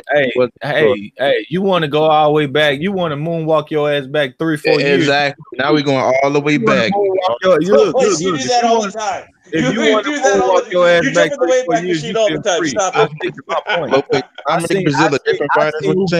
I seen Ugano come out there looking like a loaded pistol, and that boy stood in there and he applied that pressure. Tyson Fury a fucking cokehead. If you trust him, then you go loan him some fucking money. That's he never went 12. No. The Tyson Fury that showed up that night against Deontay Wilder is what I said. We didn't know. I didn't know that. But going into that fight, I had no clue that Fury was even available. You know what I mean? I didn't even think that was possible. And height advantage away from Deontay Wilder, and you've basically showed up. There you have it. Take a reach advantage and height advantage away from him, and he gonna lose his goddamn cuckoo for Cocoa Puffs because his motherfucker don't know how to fight. It's like Brazil at least would turn this shit into a dog fight, bro. I know what I'm talking about. That Dominic Brazil might come there and Marcos McDonough your ass. Why is gonna come there and not have a clue? The one thing. Here's the one thing. I think it's like. Go ahead. Hey, who's there playing Sonic the Hedgehog, man? Fucking hell, man. Fucking hell, man. But I think it's about 60-40 in favor of White.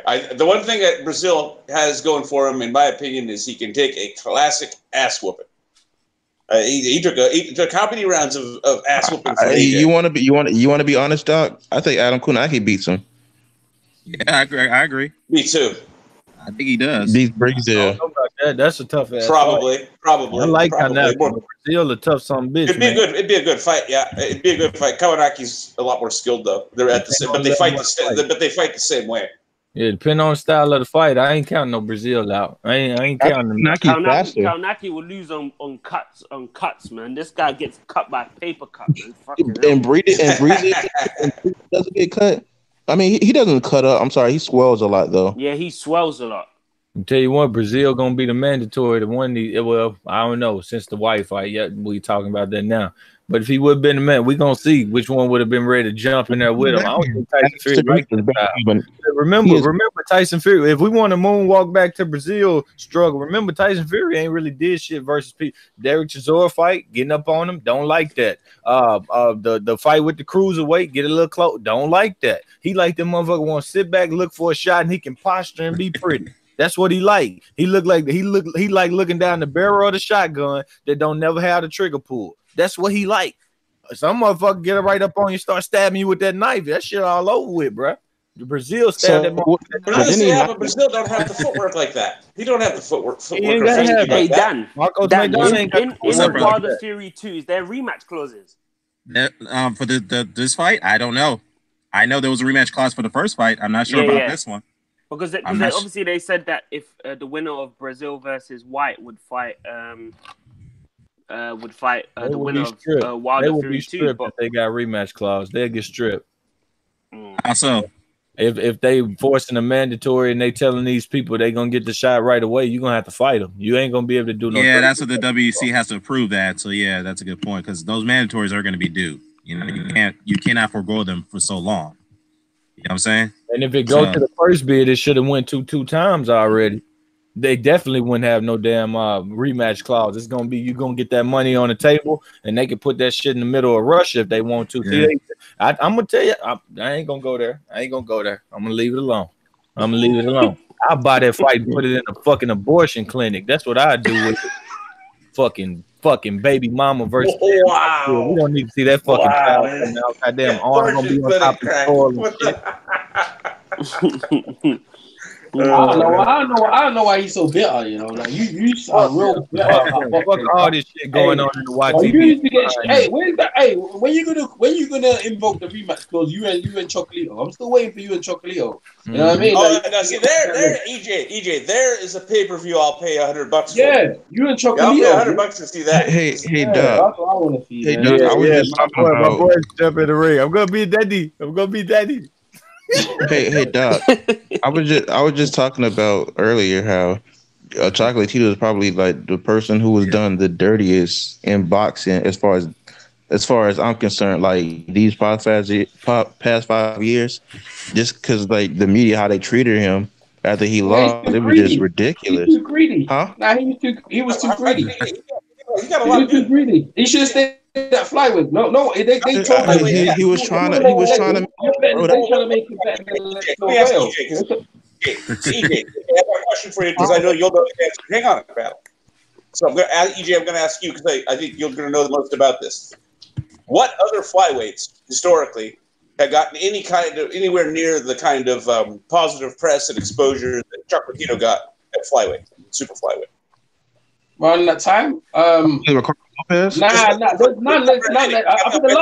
last flyweight was Pacquiao, isn't it? It was Pacquiao because I think he was like, but I don't think he blew up on too feather. So, to answer your question, I don't think none, bro. Like I'll be honest with you. I don't think none. So how can you say Chocolatito got done dirty when he's getting arguably more exposure than some guys that are? Hang on. Well, he got more exposure than guys that arguably were better super flyweights than him for the past. Yeah, that's true. Okay, let me explain why. Let me explain why. Because for the simple fact that we already know that a lot of the media was trying to say that ESPN and Ring TV is biased. Chocolatito should not be number one pound for pound over all these people, and they said for the longest he was biased. So as soon as he lost, everybody was celebrating the fact that he couldn't he wasn't on Ring TV. He wasn't going to beat he was going to be 49-0 and beat Floyd Mayweather's record. It was so many people you need to reframe what you said. Who did Chocolatito get done dirty by? Who are you talking about? Okay. So first of all, the media, as far as YTBC and most people just crapping on the guy for just saying he's not a good fighter. And then his own people even turned on him as soon as he got knocked out the second time against Cisa Kid.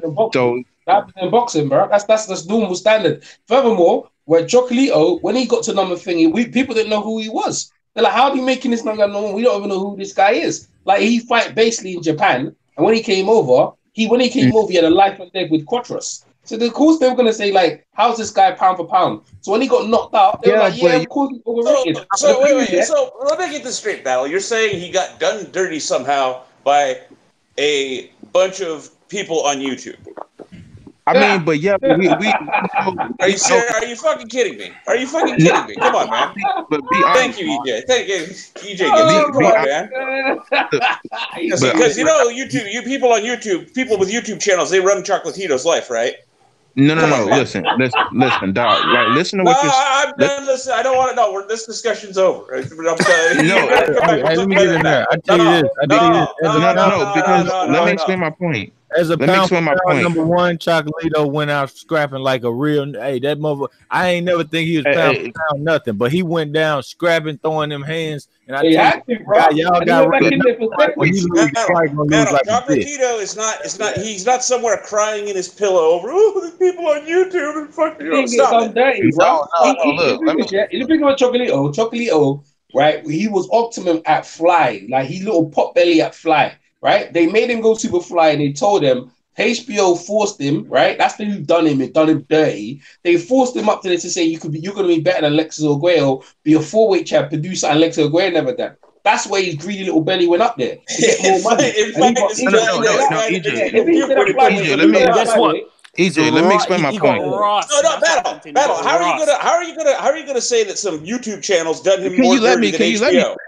Come on, bro. Let Battle finish. Okay, so I'm trying to get this in for like 5 minutes now, but I'm saying like the simple fact, Doc, where do you get your news for boxing?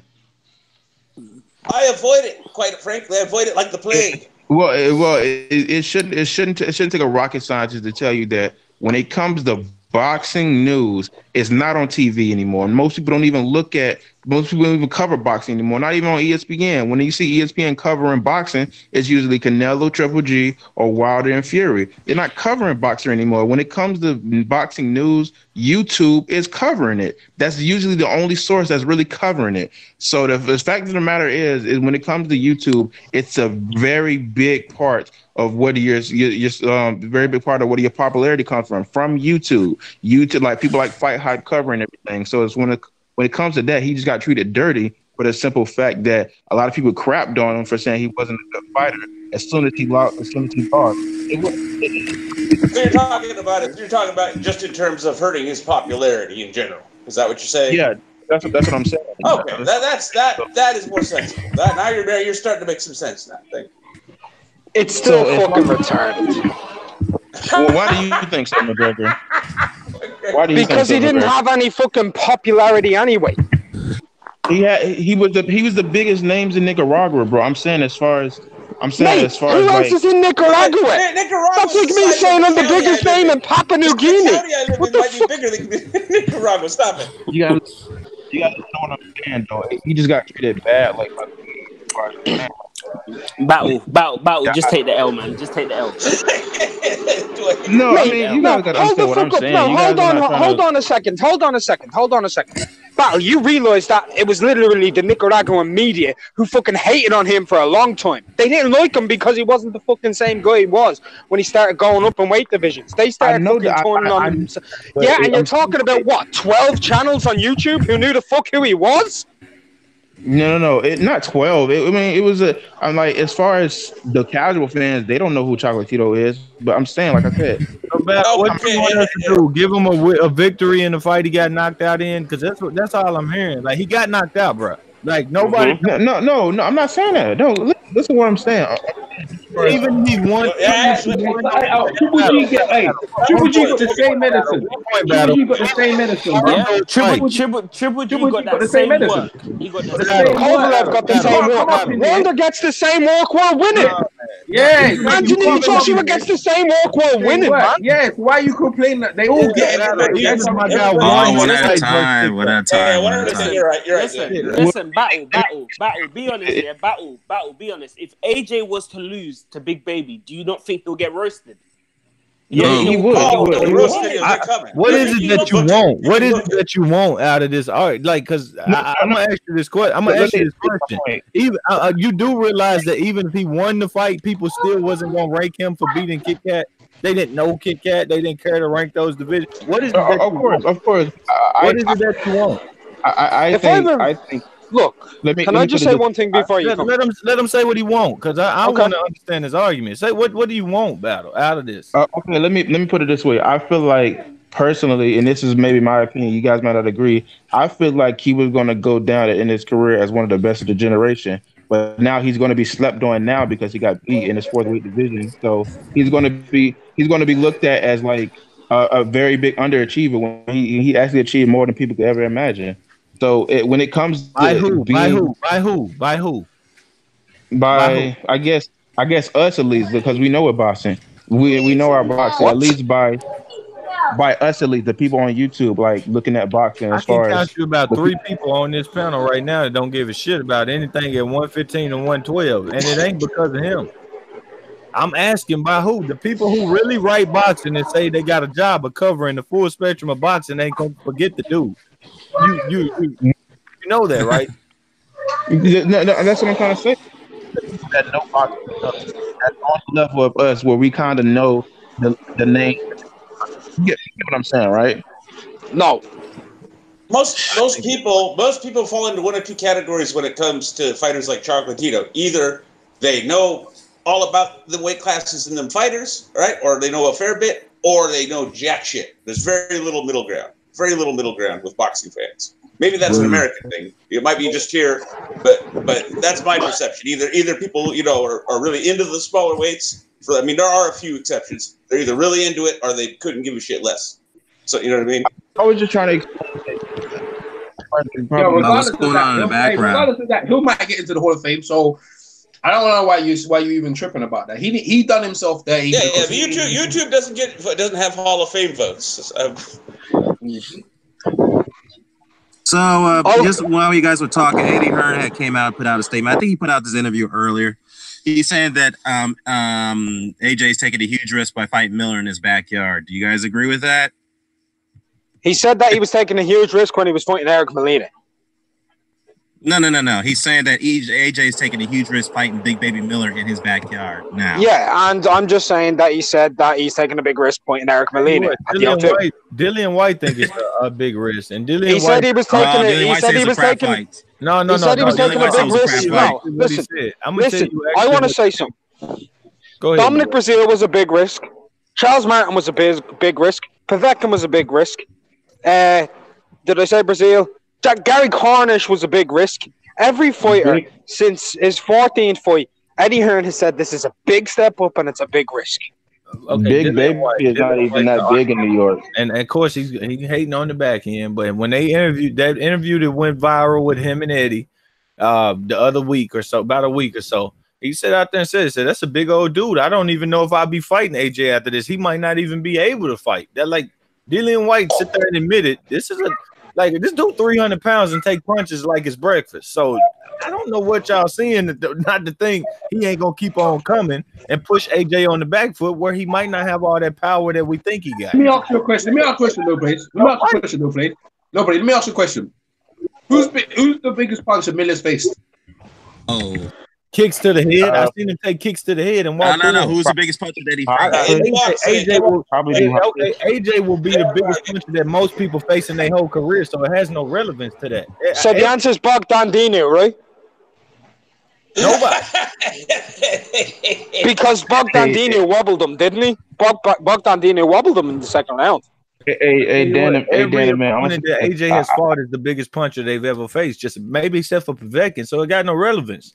Like it's something you're gonna have to deal with when you get what in the fight. you're saying that he can take punches because he's 300 pounds. I'm trying to tell you, who's the biggest punch face to validate your comment, to validate. I've seen the man take kicks to the head. That's what I've seen him take. Kicks to the head. Okay, from who? Kickboxing.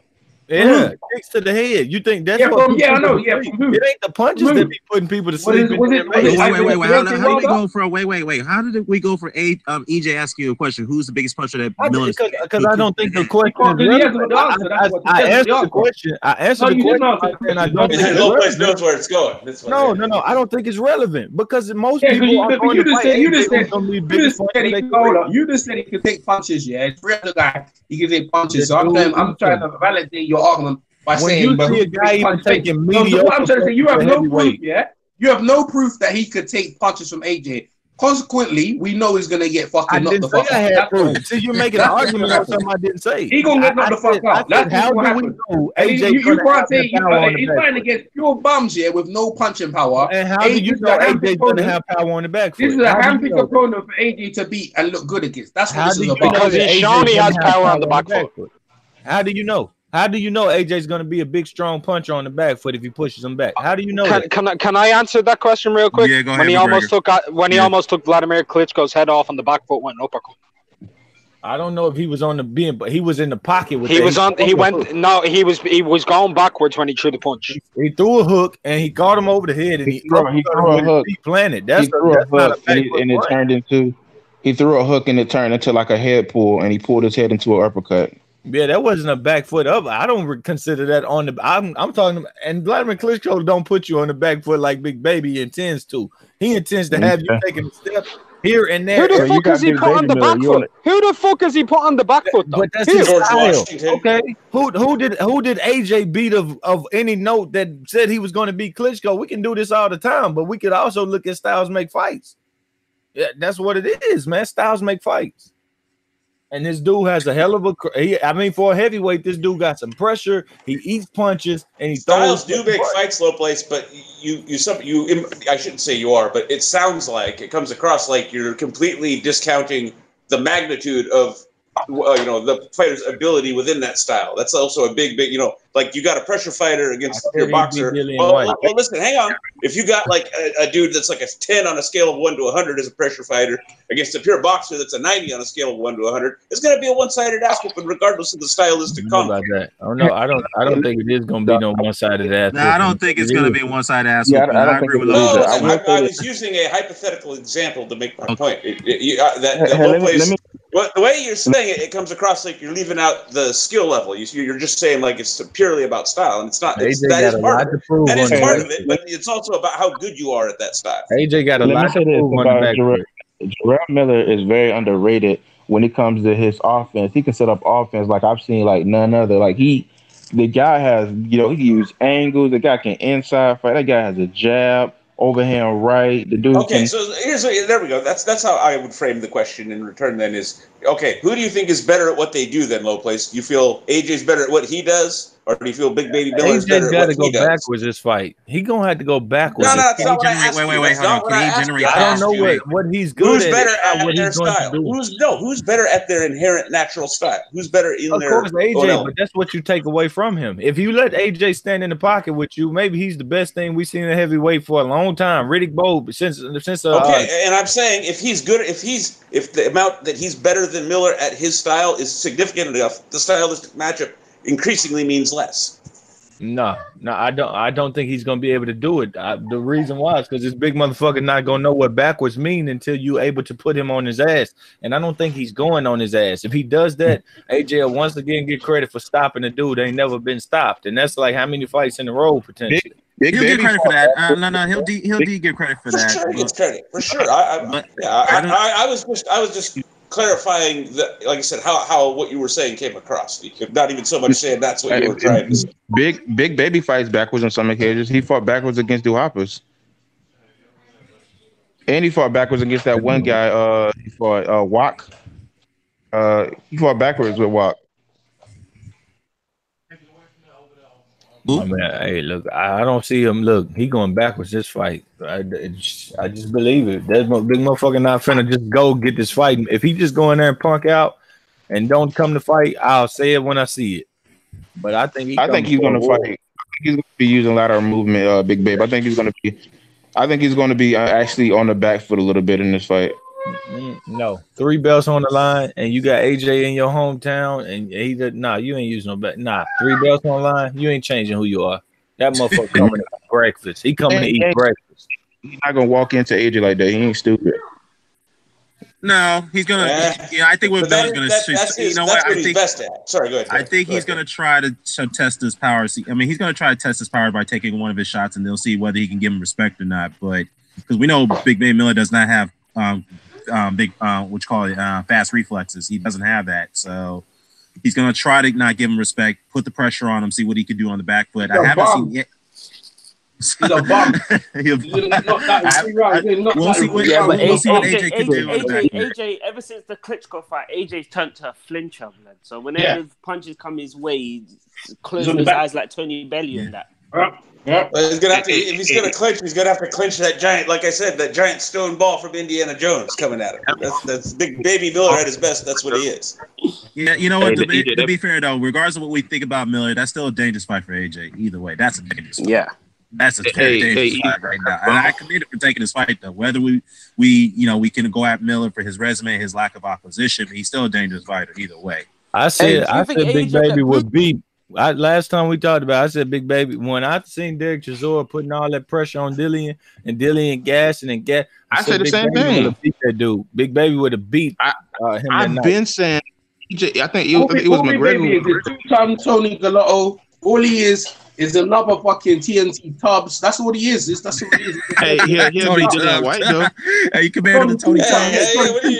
We're going in on Tony Tubbs like that. Tony Tubbs was extremely skilled. But when he fought Mike Tyson, it was overweight. But I was trying to make the point that he was also a cokehead. He was speaking of cokeheads. He was that's the one. That's what Miller's a fat bum, man. It's a fat bum. Like I don't know why people spending so much time on this fight. No, what I'm trying to say, EJ, what I'm trying to say is pre cokehead Tony Tubbs. I think he beat the shit out of Big Baby Miller. He's way better. Don't insult Tony Tubbs. I take back Tony Tubbs. I was more probably saying on the name. Greg Page, baby. Yeah, no, but you know what it is. I was more saying the name. I was trying to make the name, but what I'm saying, he's a fat bum. Like, it's a fat bum. His last fight, he's horrible to watch. He's slow, bro. All AJ got to do is pot shot him, this jab, up left hook, straight right. EJ, you trying to sound like Lopez.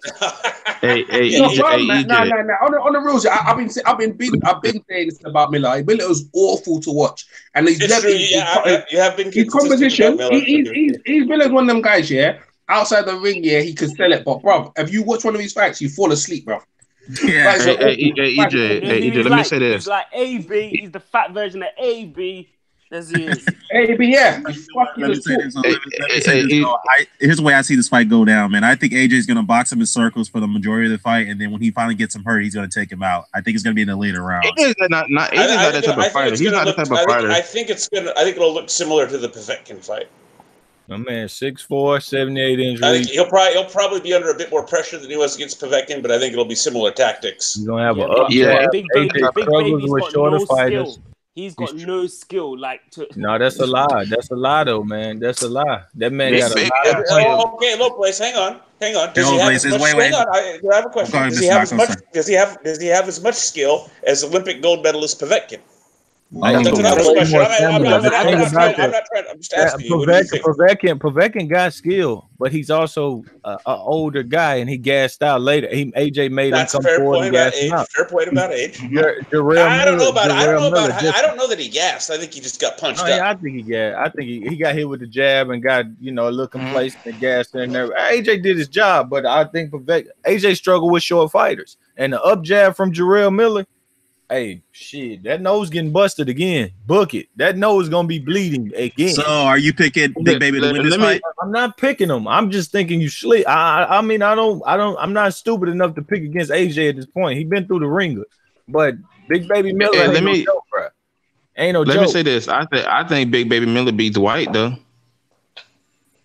I think he buzzed. I think he buzzed Fury up. I have no idea who wins that. That would be excellent. White the Fury that fought Wilder was not there to fight. The Fury that fought Wilder was there to dance, prance, but you put a fight on him. What he gonna do? Maybe he bust Nah, Wilder. he wouldn't beat Fury. So let me get this right, no place, yeah. Big Baby's not a joke, but Wilder is. Big Baby's a big joke. You're trying to say Wilder is a joke. Wilder's a puncher. No, Wilder's no joke, and Big Baby's a fucking clown, bro. It's a fucking clown. Wilder is only a He's fighter. a freaking clown. That's the guy you're backing. That's the guy you're giving all the props, yeah. And you're dead. How dare you? How dare you, bro? Like, you are lost, bro. You're thinking of that big fat fucking bum, yeah. And now you're dissing freaking the caliber of Wilder. He's a medalist. Wait, hold up. Let EJ and Lopez go at it. He's a medalist for your country, yeah. Medalist for country, the OBC champion. He undefeated, right? Got all the knockouts. He's done everything he needs to do, and then you're throwing him onto the bus for Big Baby Miller. Are you fucking kidding me? That's the guy you want to rule the division. That's the one you're picking credit. It ain't my fault. You need to slap yourself twice, man. Slap yourself twice. You need to wake up, bro. I can't believe you. Okay, wait. Let me. Hold on. Let me get in there. Hold on. Wait. Let Lopez respond to that. Yeah, hold on, guys. Hold on. Yeah, guys, don't cut in. Let Lo and EJ go at it. Let me get that. Yeah. So I'm supposed to be at fault for Wilder being a fighter from only the tip of his right middle finger to the tip of his right shoulder, and Big Baby actually having more to his game. I'm not gonna be at fault for Styles making fights, and I believe Big Baby's style would have been better than Deontay Wilder's style versus Tyson Fury. Like I said, Fury wants to stand in front of a shotgun and pray that you never pull the trigger. And if you very seldomly pull the trigger, you ain't gonna beat him.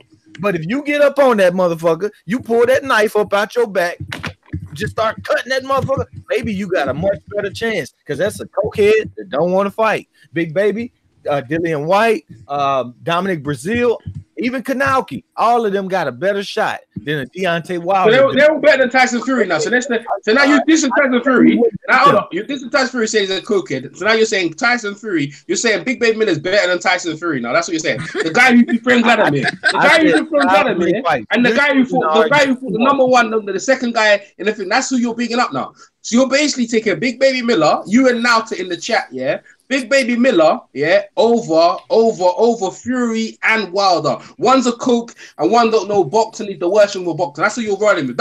You're riding with Big Belly Miller. That's who you're riding with, right? You're riding with Big Belly. That don't make no sense, bro. You're riding with Big Belly. You're riding with Big Belly. Is that what you're doing? Is that what you're doing? No place for me. Wait. Hold up. Let them go at it. Let them finish. And then no place for me to be excluded from any conversation. Any conversation, yeah. I'm biased to the point. Dwayne, jump in and give that smoke, Dwayne. No, I want to ask him this legitimate question. The question I want to ask, yeah, if Big Baby had Wilder's resume, would you be praising Big Baby? Ooh. No, I'm not praising him now. I'm only saying Styles make fights. Wait, you praised him. All I have said is Styles make fights. If you consider that as praise and I broke down his style, then you considering the wrong things. That's all I can answer the question. Well, answer the question. Would you be praising him if he had Wilder's resume? It would be nothing to praise on the resume, but the style would still be the style. That wouldn't make a difference.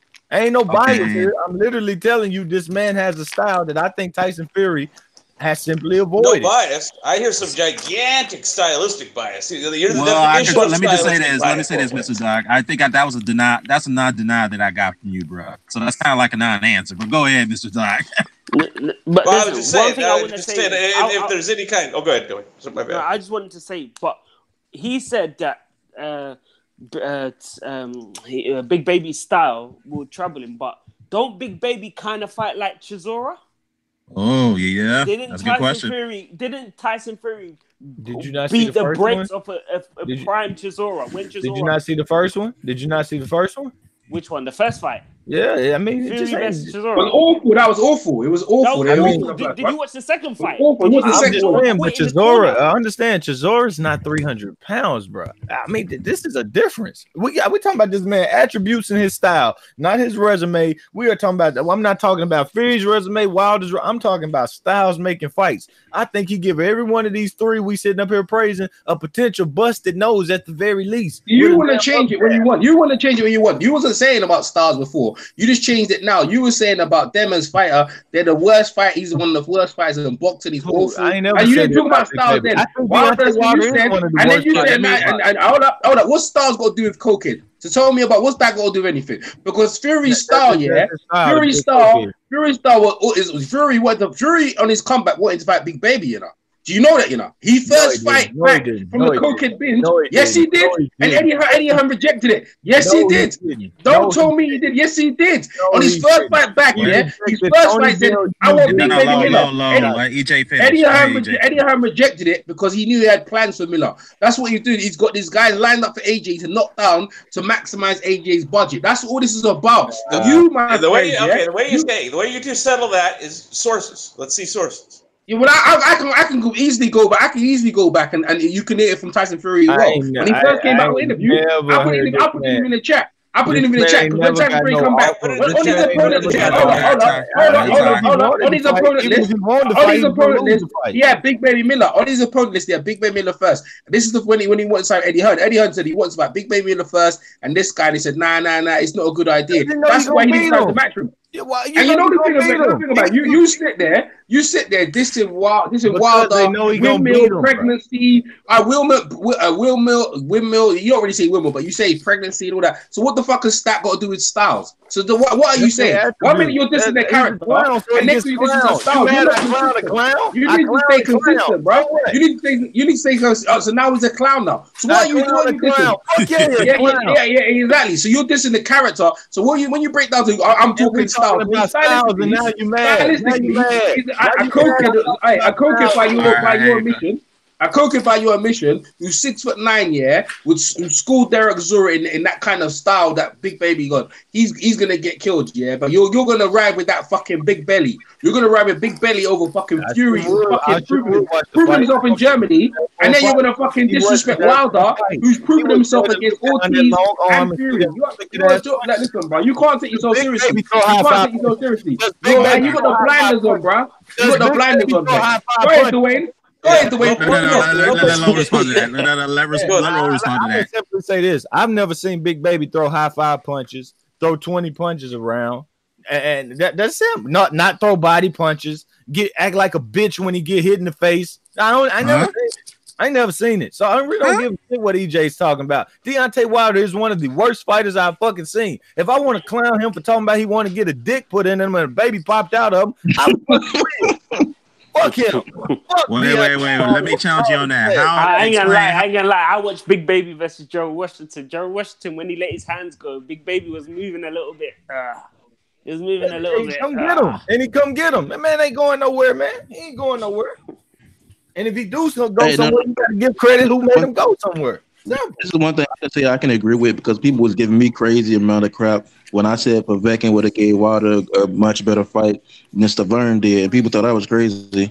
No, I don't. I agree with you on that one. But go ahead. I don't think you're crazy. But I agree come on, that's like saying you'd rather flip and run than walk to somewhere. Fucking hell, man. But what's Stavern, man? Stavern ain't shit. Yeah, and Wilder can fight Stavern in New York. Wilder can fight fucking Stavern in New York, but it's goddamn problem when an undefeated Big Baby get a fucking fight. I'm fucking lost on this shit. He's probably in New York. I'm biased. This nigga fought a 280-pound Bermain Stavern and was batting on his chest and shit. That's exaggeration. Stavern was 254 pounds, but go ahead. 30 pounds. Fuck it. That nigga was fatter than ever, and Wilder in there jumping on the top rope, putting on bomb squad mask and shit. But a nigga can't fight an undefeated 300-pound in shape motherfucker. I'm lost on this shit, bro. I'm clowning. I don't know what to do right now.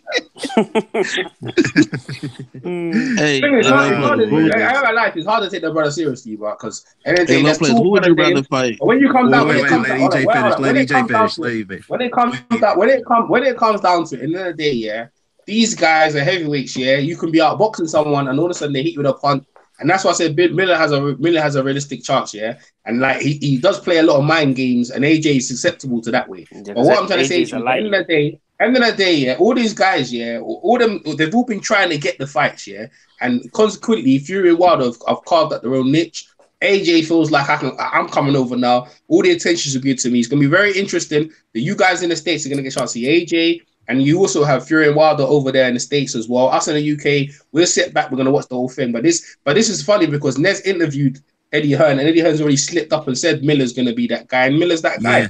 So basically, it's gone to plan, basically, isn't it? Yeah, they've been playing this for 2 years now. I've been saying this. They've been playing this for 2 years now. Hey, Lopez, let me ask you a question. Listen to my another question. Hold on. Let me ask you guys another question. This goes to you, EJ, and McGregor was in the chat in a second ago. Oh, Dwayne, I'll ask you guys this question. Were you guys gonna get up and order the pay-per-view or stream it early in the morning? Watch the pay-per-view. Well, I'm an AJ fan, so I'll watch it, but I won't listen to his post-fight interview. That's just the one thing I won't listen. Hey, it depends on undercard. Let the fans vote. If the undercard's good, yeah, I'll buy it. Like I'm really one of them guys. Yeah, if I pay my money, the main event is the main event. But let me see the undercard. Then I want to see some of the UK guys match up. I want to see some of the UK guys match up with some of the Americans. Some unifications going on, bro. Because absolutely, I think that's what's going to happen. I hope Caesar Kit. They got Caesar Kit out there. Let's see Caesar Kit versus the Birmingham guy. What's his name? Yao Kafaya, one of his brother, whatever. I think he kill your fight. I think he kill your fight. I want to see that. Well, I want to see that. Well, I want to see some unification bouts going on, bro. Like if Eddie Hearn does that, then I'll buy the pay-per-view. So I'll support. I'll tell you what, EJ. The one I want to see, assuming things play out right, is Inouye versus Caesar Kit. Yeah, I always want to see that. If he comes out of the, if Inouye makes it out of the. In fact, I said this. I'd still watch that fight even if they both had a loss going into it. I'd still want to do that. Caesar Kit to get destroyed by Inouye. Yeah. Well, actually, somebody had made a comment. I don't know about destroyed. I'd favor Inouye, but what do we think, guys? Destroyed? I don't know about destroyed. I think that's very intriguing. He'll get them hands put on him. Kid's always underdog. Hey, I know Caesar Kid's always underdog. So if you don't want to support him, fine. But bro, I told people that Chocolito was going to get punched up by Caesar Kid. Yeah, I was there. I'm lying.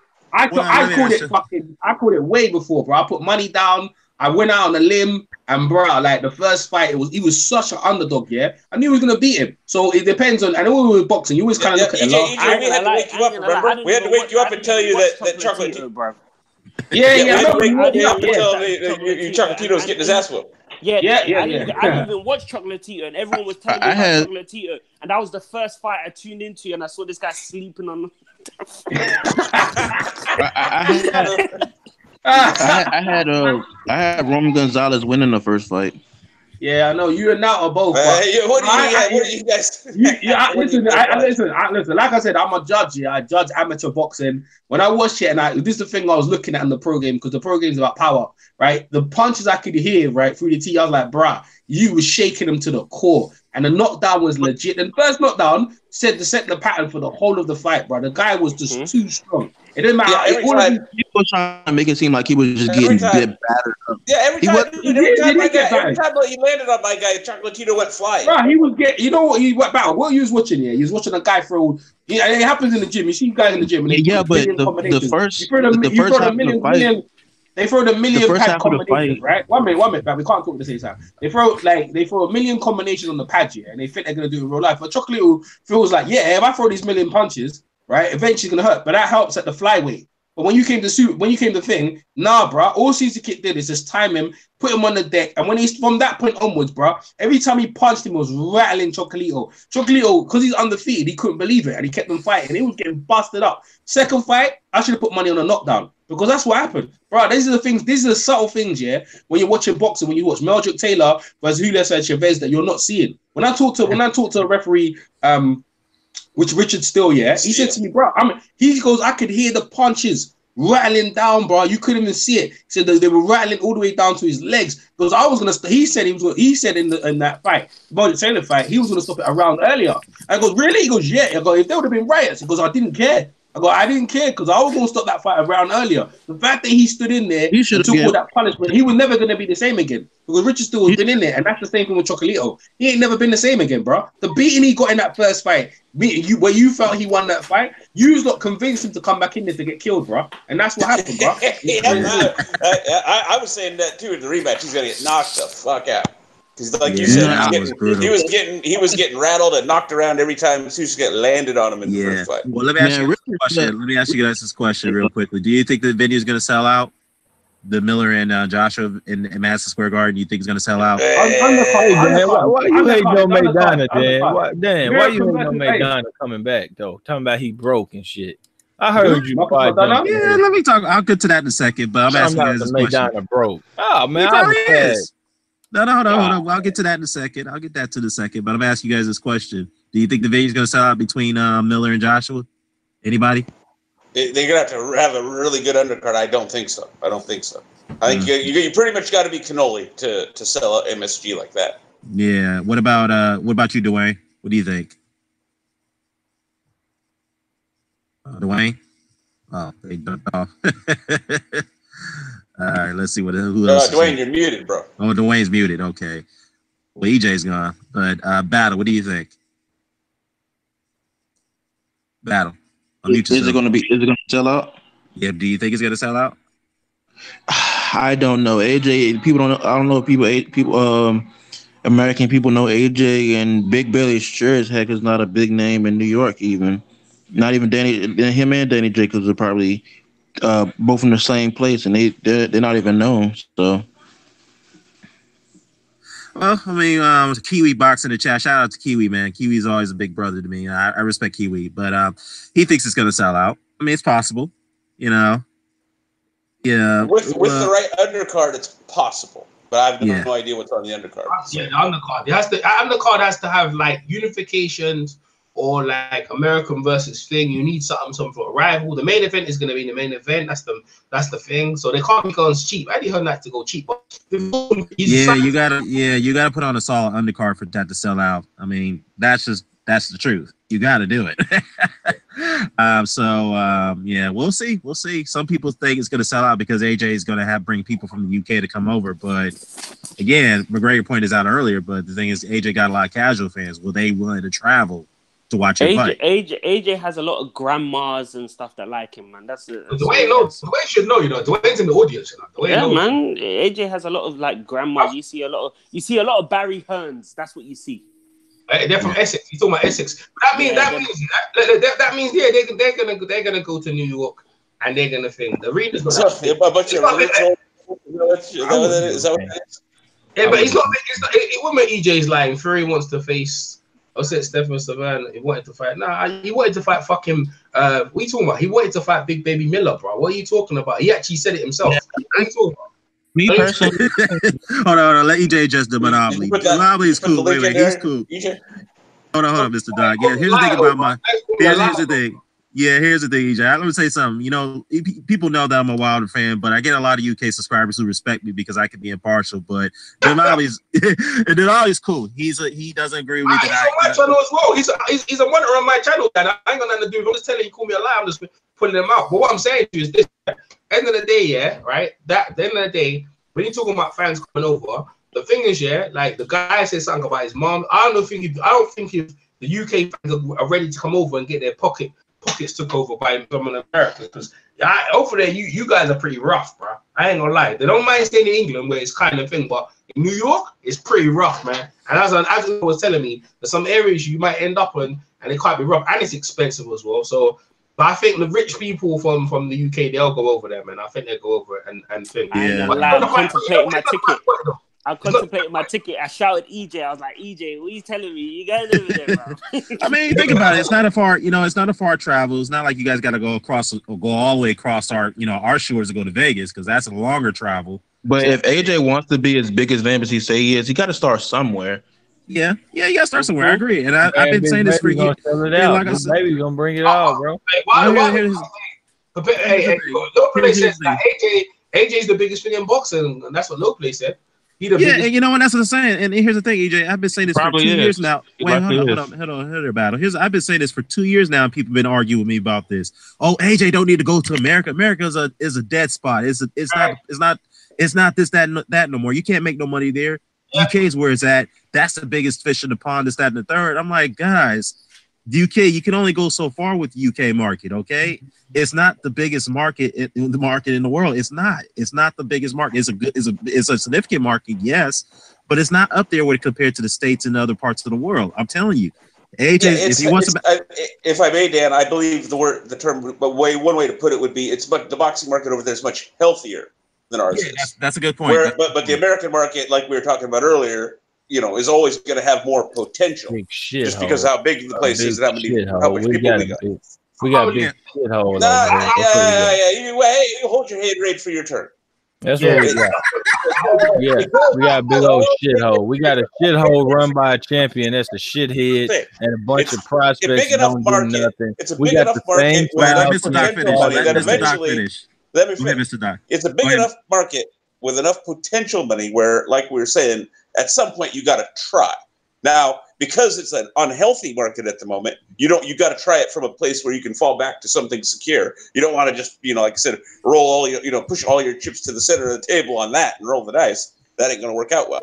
Our fucking market ain't nothing but anybody in any line of business, is going to attempt the American market at some point. Man, our market is Mexico. They ain't got shit over here. Mexicans make money in America. Over here, ain't nobody. The boxing market is unhealthy. Floyd Mayweather took everything with him. All these bum ass little kids we got coming up fight the same fucking Shakur fight just like Devin. Devin fight just like this guy. Just like Adrian. Starting to sound like HBO. No, we gonna keep it real. We gonna keep it real. You starting to sound like HBO. We gonna keep it real. We gonna keep it real. Low shithole is ran by a shithead champion. We don't got much over here. We hype up. We ain't got much over here. Did you see Wilder versus Fury? No. Any little piece of grain of salt we get, we hype it up and big it up, and nobody tired of buying in the hype. Motherfucker, let me ask you something. Let me ask you something, Lopez. Let me ask you something. Did you miss the part where I repeatedly said, the fact of the matter is this. The fact of the matter is this. No, I'm almost done. I'm almost done. The fact of the matter is this. Anthony Joshua and Eddie Hearn didn't want to come to this shithole. They wanted Dillian White, and I don't blame them. I don't blame them. They wanted to fight Dillian White in Wembley. You're lying. Let me tell you why they did. Let me tell you why they did. Hold on. They wanted to fight Dillian fucking punk ass White in Wembley, and he refused to. And I don't blame them for never wanting to step foot on our whack ass turf because he didn't need us to get 3 belts. He won't need us to get 4. We don't fucking need. That's it. Yeah, you can't go. You're not making no sense. Hang on. If you're addressing me, did you miss the part where I said repeatedly the boxing market here is unhealthy? I'm addressing my point. I'm saying what my point to this whack ass American boxers and whack ass. My favorite fighter is Scottish. I don't even know how fucking big that goddamn country is, but I can't find one over here in this shithole to pick out and say I like you. You do good things. You make me feel like watching boxing. I gotta get behind y'all and get called names. I gotta get behind y'all and get called names because I think Terrence Crawford boring. See, this what's wrong with this place, man. What's wrong with it? What's wrong with it? Well, let me ask you something. Do you honestly believe that Joshua and Hearn not making this move, do you think that the results of the Wilder in the first Wilder Fury fight had anything to do with them making this fight over in the States with Miller? No, they don't. Dillian White got nothing to do. Dillian White got nothing to do with saying no. I say Dillian White. I said Joshua. That's the only reason they here. Dillian White said no. The reason why they're here, that's part of it. The reason why they're here is because of the result of Wilder versus Fury. They want to get in that piece of that pie too. Part of it is a guy refused to fight. You can't say because a fight got refused, it got nothing to do. It got everything to do with these guys. That's part of it, bro. That's part of it. But they were planning to enter the U.S. market for 2 years now. I would say, hey, and the plans getting held back because their market is better than ours. They can plan this shit for 2 years. Hey, let's push it back. As Mr. Doc said, as Mr. Doc says, it is more healthier. I agree with him on that. But as far as the earning potential, the U.S. is always going to dominate the U.S. as far as more. It's always going to be a sleeping. The U.S. is always going to be that way. Giant market in just about anything. Shithole America. Shithole. Well, get the fuck out there if you don't like it. Shithole. Shithole. If you want to use the term shithole, that's fine. That's what do you think sleeping giant means? Obviously, it's not functional. It's dysfunctional and fucked up. Fucking boring black boxers that can't pick the right side of the street, and we got to make low Lampley. Low Lampley, ladies and gentlemen. Low Lampley. Low Lampley on the panel. No place. Hey, Mr. Doc, come over here. Mr. Doc, we got a Mexican that don't speak English. Bro, hey, listening to it makes me want to fucking be patriotic, bro. I'm not like Low Lampley, doesn't it, EJ? I'm not even American. Tell me if I'm lying. Tell me if I'm lying. Is a Mexican is it or is it not a Mexican over here that already lost to a black American that don't speak a lick of fucking English? The only thing this nigga ever said in English is "I'm ready, I'm born ready," and this nigga A-side every black fucking fighter in the world. I didn't pick up this stuff, you know. They're gonna get your channel shut down. He being too racial, bro. I'm asking a legit question, and you don't want to work. Tell me, is it not a Mexican over here that ain't never said nothing in English except for "I'm born ready," and he the fucking biggest star over here, A-side and all of our American talent? Why? Because we a shithole. That's why. Yes, shit. If by shithole you mean that's market unhealthy shithole, same basic thing. By your description, then. Boxing the shit. Yeah. American boxing is it because they want to say my opinion of American boxing, most part just don't promote themselves good enough. They don't put themselves in the proper position, man. Like what was that guy McGregor was telling me about who apparently had a YouTube channel and he hadn't even had his first fight yet, but apparently his first fight was estimated to do over like 1 million views just because he's that big. These people, they don't know how to promote themselves. You talk about KSI. No, not KSI. No, not KSI. Was another boxer. He's. I think he's British. I think he might be from the UK. But apparently, he's just so big in the UK that apparently his pro debut fight is going to do just so many freaking buys because he's so big over there. And that's the problem. People don't know how to promote themselves big enough. When it comes to boxing and everything and stuff like that, these people, they don't know what media to hit. They don't know what media to hit. Gervonta Davis is trying a social media route, and he's probably I guess he's gotten pretty big off that. But most people don't know the media to hit, and that's the problem. America's a big market. That nigga did 400,000 views.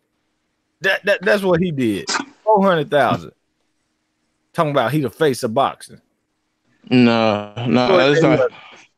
He the face of boxing.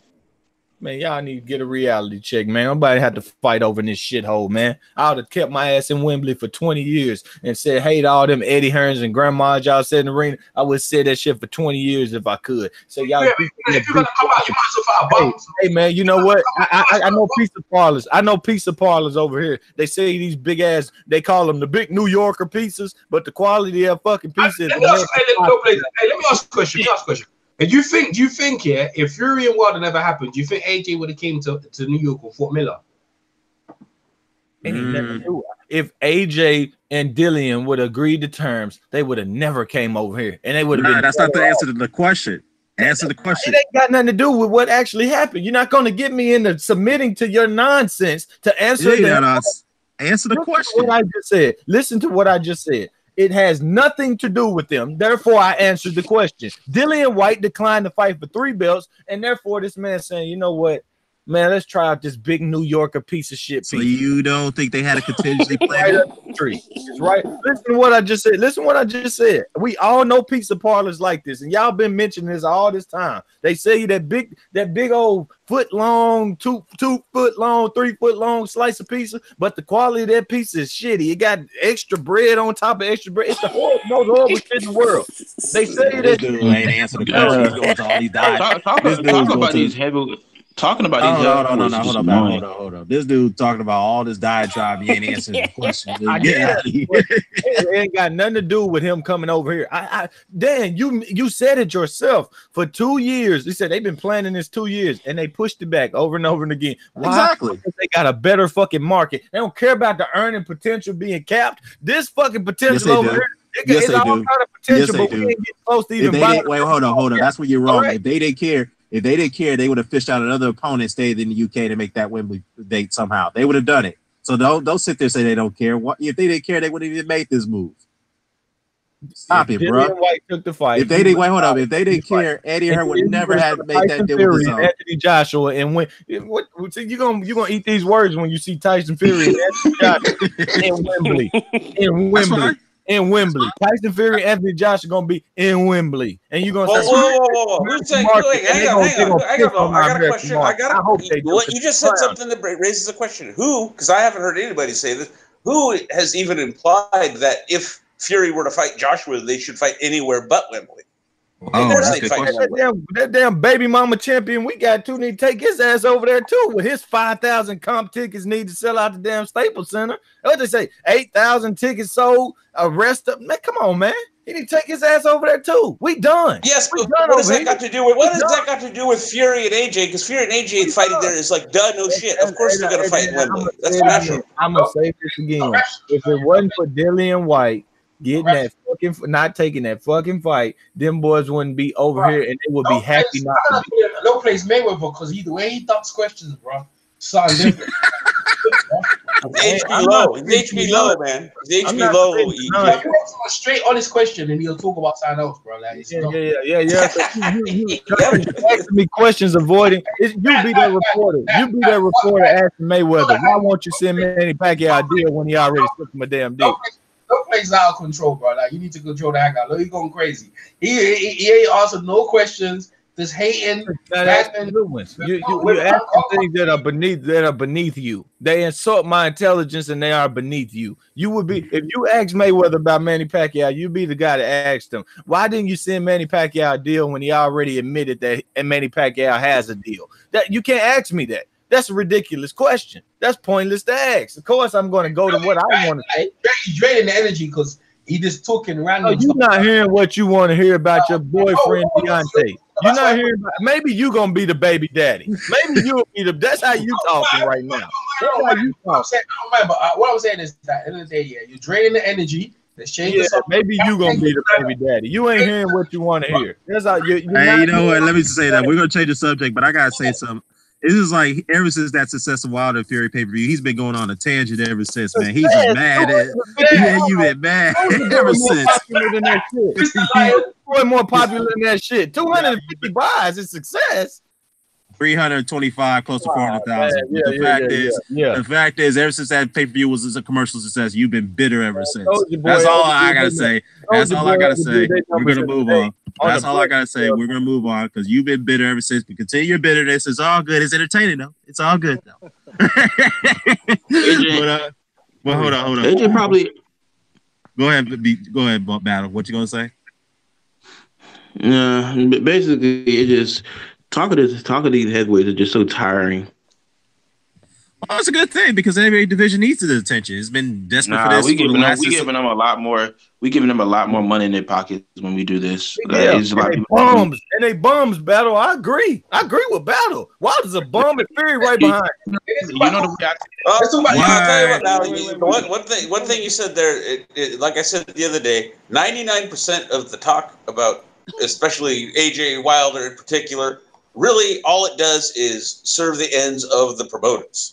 Thank you. That's the only person that doesn't help.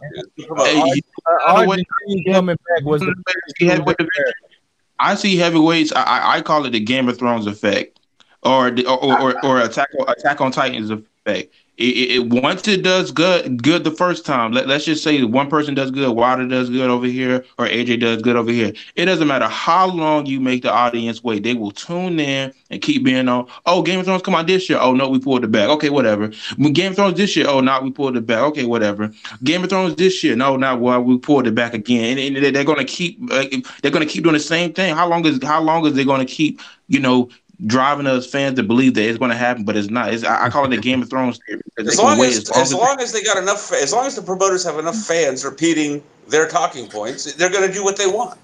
Exactly. That's my point. That's why I can't talk about these heavyweights. It's annoying, bro. Well, we're still talking about it, but anyways, we can't complain because we're getting three great heavyweight fights coming up. We got Wilder versus Fury 2 coming up. We got Joshua versus Miller confirmed, and we got Whyte versus Breazeale. So we can't. Why are we complaining? Yeah, those are good fights. I agree. Because these fights should have happened already. Well, they're happening now. Let's be happy about it. Yeah, I mean, we're trying to make it seem like Breazeale versus Whyte is the fight that we all needed to see. Like Breazeale just as I want to see that fight. No, you're wrong there. It's a good fight. It's a good fight, though. You know what I mean? It's a good fight. It's not the fight, but it's a fight, a good fight. But ask me this. Ask yourself this question. If they would have fought like they were supposed to, would Breazeale be even in the question or Whyte? Yeah, they were supposed to. We were. They're not trash. Like No, they're not. They're not. But I'm saying that they would have fought each other like that. It's the same thing with the welterweight division. Would a lot of these people be as big names if they fought like they were supposed to? Okay, now look. But battle. I haven't heard you come up with the same energy with Keith Thurman and Errol Spence. You didn't say much when Keith Thurman fought Sean Porter. You know what I mean? It was a good fight. Touche. But if your argument is that these fights should have happened, a year or two, they should have happened sooner. I would agree. Sure, these guys all should have been fighting each other sooner than this. But nonetheless, in a vacuum, those are good fights. What I mean? Those are two separate things. Right. So why are you all having having sour grapes, man? We're getting 3 great heavyweight fights coming up. So let's enjoy. I don't have a problem with it. I don't have a problem. Yeah. I know. I'm just talking about battle in low place. Just enjoy it. Caesar's in the chat now. Dan. Yeah. Let's talk about. Let's move on to something else. I know nobody's brought up Marcos Maidana, and he said that why I say Marcos Maidana is broke. In my opinion, I think that he has some money issues. Why is he coming back? He hasn't fought 4 years. He's overweight. Come on. Last I heard, he owned half of Argentina. He owns a ranch. He owns a ranch, but how much did he get for his ranch, it's like a Texas-style ranch, Dan, where it's like hectares and not even acres. You know what I mean? How much did he get for those 2 Floyd fights? Like 6 million, like 5 or 6 million. Yeah, and you convert that over into Argentina money. Oh my God! You ever heard of white collar boxing? You ever heard of white? Some people just like to fight. Some people you just get that itch and you got to fight. Man ain't broke, man. That man want to fight. That fat motherfucker want to hit somebody. I think he might have spent all his Floyd money. He just want to come back at 154. So that's probably what he did. That's probably what he did, man. I just don't see no reason because he had to come back. He promote fights over there and everything. He promote, man. That man, nah, bro. He want to fight, dog. That's all. All these the welterweight division. Or the third possibility is he was made an offer he couldn't refuse. Just it was too much money for him to turn his nose up at. Look at the welterweight. They're going in the pay-per-view. The welterweight going in the pay-per-view. If Al came to him with double-digit $1 million, offer for however many fights, I'm not saying that's what it is. I'm just being hypothetical. Wait. But the thing is that how he can't make welterweight again. Do we honestly believe he can make the welterweight limit again? Yeah. No, but they can easily do catch weights and shit. What I mean? With a whole number of people. He ain't doing no VADA drugs for now. He ain't doing no VADA. It's the truth. Niggas cheap. He probably gonna be one of them. It's okay until he start doing VADA. Yeah. Well, I mean, the matter is the welterweight's going in the pay-per-view, and a lot of them easy work, and he probably looking at it saying he's a pussy. Well, I tell you what, I'd be interesting. We could see him in there against the, it could be a catchweight fight, him versus Hurd. Or it could be him versus Thurman, him versus Porter. Thurman's fought at 154 before. He owed Thurman. He owed Thurman that goddamn work too. He owed Thurman. He does owe him because he ducked Thurman 3 times. He ducked him 3 times. Yeah, I do. But you don't come for me when you all young and shit. And I've been in war after war. Now you see how I feel. Now I'm the young man. You know what I mean? Porter's fought at 154. I would like to see. I'd like to see Maidana versus Errol Spence. That'd be a good one. That's good fight, 154. So there's a bunch he coming back on the right side of the street too. He ain't stupid. You know what I'm saying? He on the right side of the street. He not retarded. Here we go with that. Yeah, Marcos Chino. Goddammit, that's what's up. That man ain't broke. That phrase need to be banned from all the boxing on the right side of the street. Whomever came up with it, it should be banned. Errol Spence is the one that came up. Errol Spence is the one that came up with that shit. Hold on, we can talk about Eddie Hearn and all his business because you don't like him. But then when it comes to man doing bad business, can't get the fights he won in Terrence Crawford, we can't talk about his business. Oh yeah, he was the one. I don't know this man. You know better than to say that to me. I don't want to talk about any of these motherfuckers' business. I don't. Yeah, that's what I'm saying. I don't come into these videos. Eddie Hearn. He's a liar. I don't. You told me let's see. Get in here. He's been waiting patiently. Oh yeah. What's up, C's, man? My bad, man. How you doing? I'm good, bro. Good. Hey, you turn up your mic, bro. You're low. Can you hear me, man?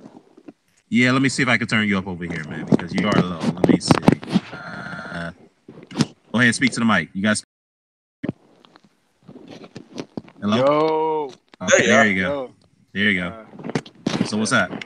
I don't know, man. I heard somebody earlier. Someone said that that Wilder and Fury were both trash. Like, well, no, yeah, they said they were trash. That nigga low place who said that. Right. So what? So is AJ included? Because at first he made a blanket statement. He said that all the heavyweight division as a whole was trash. So does that include Anthony Joshua?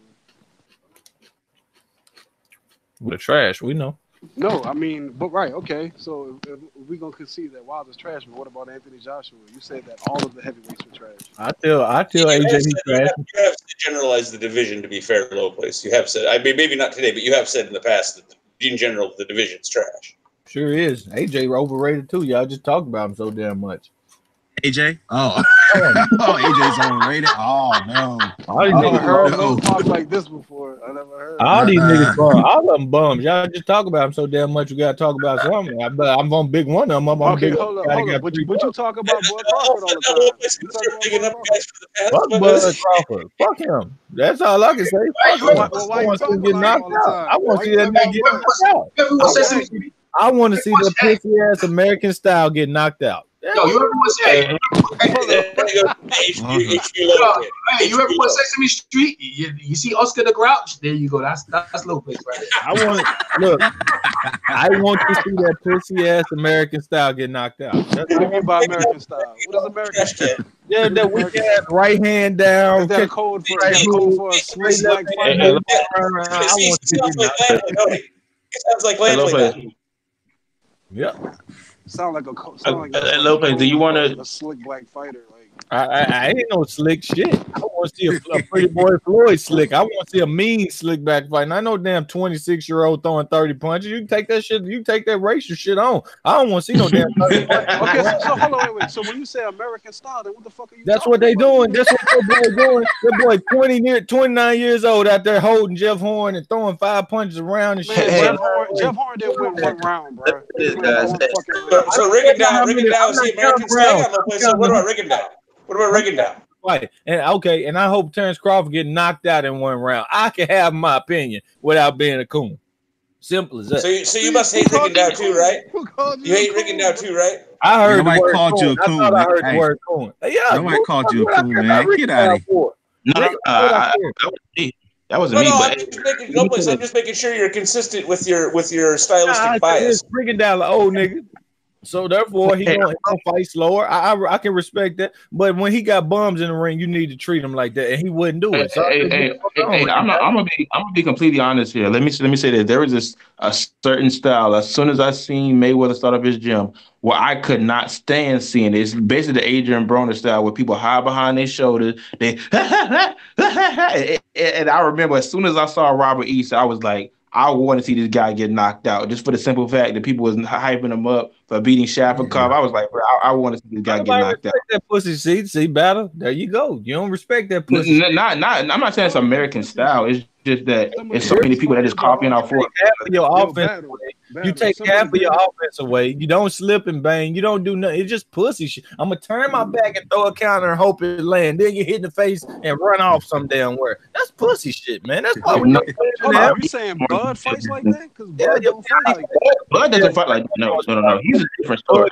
Holding a fight like a pussy. That's right. But it's certain people that just rub me the wrong way, like Jay Leon and what's his name, Mickey Bay, and I'm just like, ugh. You hate You hate the Mayweather camp. Just say you hate the Mayweather camp as a whole. No, they trash. Let's just put it how it is. They trash. What about what's the white guy name? Like he's slick.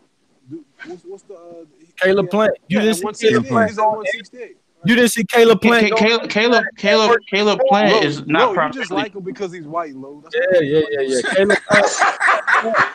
Caleb Plant. No. On the inside, Kentucky and work like a fool. I can respect that. Caleb Plant. I would say this. Afro. Caleb Plant, Gervonta Davis, and Bottle Jack are the exceptions. But 90% of everybody in that camp is trash.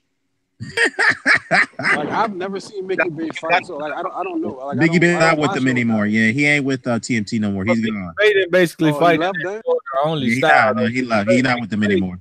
Mickey Bay had a lot of style. Like I said, I'm so tired of people. He did at times. Mickey Bay. I'm so tired of people throwing 1,000 feints in one round, but won't throw one punch, and then hide behind the shoulders. Like, I'm gonna throw a body jab here. And I'm like, come on, man, are you gonna fight, bro? Like, I'm getting tired of it. Listen to him, but see, Battle Hub normally don't preach, but that motherfucker preaching. I don't like that style either. I don't like that style. I don't like that style either. But I don't see how that connects with Bud Crawford because that's what he doing when he fought what you may consider his best opposition in Postal. That's what he did. He ran. He was like, man, I don't know. He beat him more decisively than your boy Taylor. He beat him more decisively than your boy Taylor. Decisive about running like a hoe. Didn't he drop him a couple of times? All right. And Postal got hurt several times versus old boy. And your boy struggled through the first 6 rounds. He struggled. Struggling. He was He was struggling. He hurt Terrence Crawford, who wasn't. He was no. Your boy was like Joe Namath on the sidelines. He was struggling. I knew someone in there would get that. Yeah, go ahead. You're struggling. I will say that if you give Crawford easy competition, at some point he gonna jump on their ass. But other than that, I don't want to see you versus easy. Now Postal's easy competition now. No. I said it when he fought Postal, he fought like a bitch. He whooped his ass. How you whoop someone's ass? You're not doing that. Yeah, well, that's your opinion. I got mine. Admit it, low. Bud rarely loses around. Yeah, I'm like this. I'm gonna admit he's had 13 championship fights in these. I'm gonna admit this. I want to see that nigga get knocked out for fighting like you hate him when you're at the top. Yes, exactly. We all know you hate Crawford. That's clear as day. But I have a question for you, Lo. Are you a boxing fan? Or are you just gonna? I ain't no fan of that. I ain't no fan of what you call boxing. That wiggle your lead arm. I think that he's more a fan of boxing soap operas. That's just me. Nah, that's how it comes out. Drama. I never watched. Yeah, exactly. Like I said, silence through the hourglass. Never watch one. You know what style I think Low plays likes the best. He likes style like where you have to, where basically like Bottle Jack, you can get inside and then work people like people that's throwing like styles. You're wrong. I like complete styles. I like complete fighters. Exactly what's a complete style. Why work for fucking 12 weeks and not be good at what I don't respect people that can do Crawford something is a complete fighter. What the hell are you talking about? No, he's not. You're not gonna buy. You're not selling me on that shit. You're not. No, why not? If he was a complete fighter, if he was a complete fighter, why is the damn dude with a bullet in your knee jabbing your face off when you could have just got on? You could have got on the inside with him, took his jab away, not throw punches like. Didn't you say Riddick Bowe is a complete fighter in your eyes? I did believe you. What? I did believe you beat your boy, Dan. You beat your boy multiple times. He knocked your boy out. He knocked your boy out. That's fine. That's fine. He ain't the first complete fighter. I think Riddick Bowe one of the most complete heavyweights I ever seen. And you see, shit like this is why we keep track of wins and losses in sports. Because at the end of the day, it doesn't matter how much I at least hated the tuna ball giants. Guess what? They beat, and they defeated, and they won. They were champions. They achieved. People don't think hang on. Let me make my point. You can dislike Crawford's style all you want, but as long as he continues to win and achieve, he's winning and achieving. In sports, the bottom line. If I'm gonna finish my point. The bottom line in sports isn't what you think of how they did it; it's what you accomplished. Period. It's wins and losses and accomplishments. Right? And how you got there, as time goes on, becomes increasingly less important. I got a question. Let me talk to Low question. If you want to get on Terrence Crawford for getting jabbed off against a guy who got a bullet in his leg, how about Terrence Crawford beating up guys when he got shot in the back of the head years ago? How about that? Man, that nigga got a great one. Okay, Dan, let me give you one. Maybe it fucked up some circuits, so he can't learn how to fight like a man. So maybe I should give him a fuck. Maybe I should give him a pass. We gonna give him a pass. I'm gonna forget that nigga got a bullet in his head, and that's why he can't learn. So that's okay. You're right, Dan. Every time I talk about him, I'm saying, hey man, that nigga got a bullet in his head. Don't judge us on him. Don't judge. Yeah, but he whooping everybody's ass though with a bullet in his head. It's not like Who is everybody? Whooping everybody's ass. Yeah, he whooping everybody's ass with a bullet in his head. Okay. rankings. He stopped every like his last 5 or 6 Yeah, fights. Earl Spence is avoiding the guy with a bullet in his head. Yeah, Earl Spence is avoiding the guy with a bullet in his head. Low place. Low place. This is boxing, not freaking figure skating. You understand that, right? Anthony Crowler have a win over a guy that was once your best win? You know, Ricky Burns. Ricky Burns still might be his best win, to be honest with you. How the fuck Anthony Crowler beating these people? How the fuck is Tank Davis easy work coming up, knocking fucking Beltran down? And you want me to get credit and fucking Ndongo going 1 round and shit with goddamn Regis, nobody has progress, and fucking Postal can't beat a motherfucker that got 12 fights. So Regis is in the top tier. Man, Regis ain't shit, man. You just used Postal. Whoa. You just used Postal to big up your new favorite fighter, Josh Taylor. 12 fights, bro. 12 fights he fought this dude. And he struggled. Make struggled the fight, for 6 bro. rounds. Terrence Crawford, y'all love this nigga so much. Tell that nigga send Josh Taylor fucking off. And the first time he hold, I'm jumping in the fucking ring. Send the fucking offer, man. And you know what? You jump in that ring, Bug gonna knock your ass out. If Taylor fights Crawford, he's getting his ass whooped. Send the fucking offer. He's getting his ass whooped. The first time he hold. Why you want to wreck Josh Taylor's career that way? Why you want to ruin his career? Why you want to derail his career like that? Don't do that to your boy. Don't do that to your boy.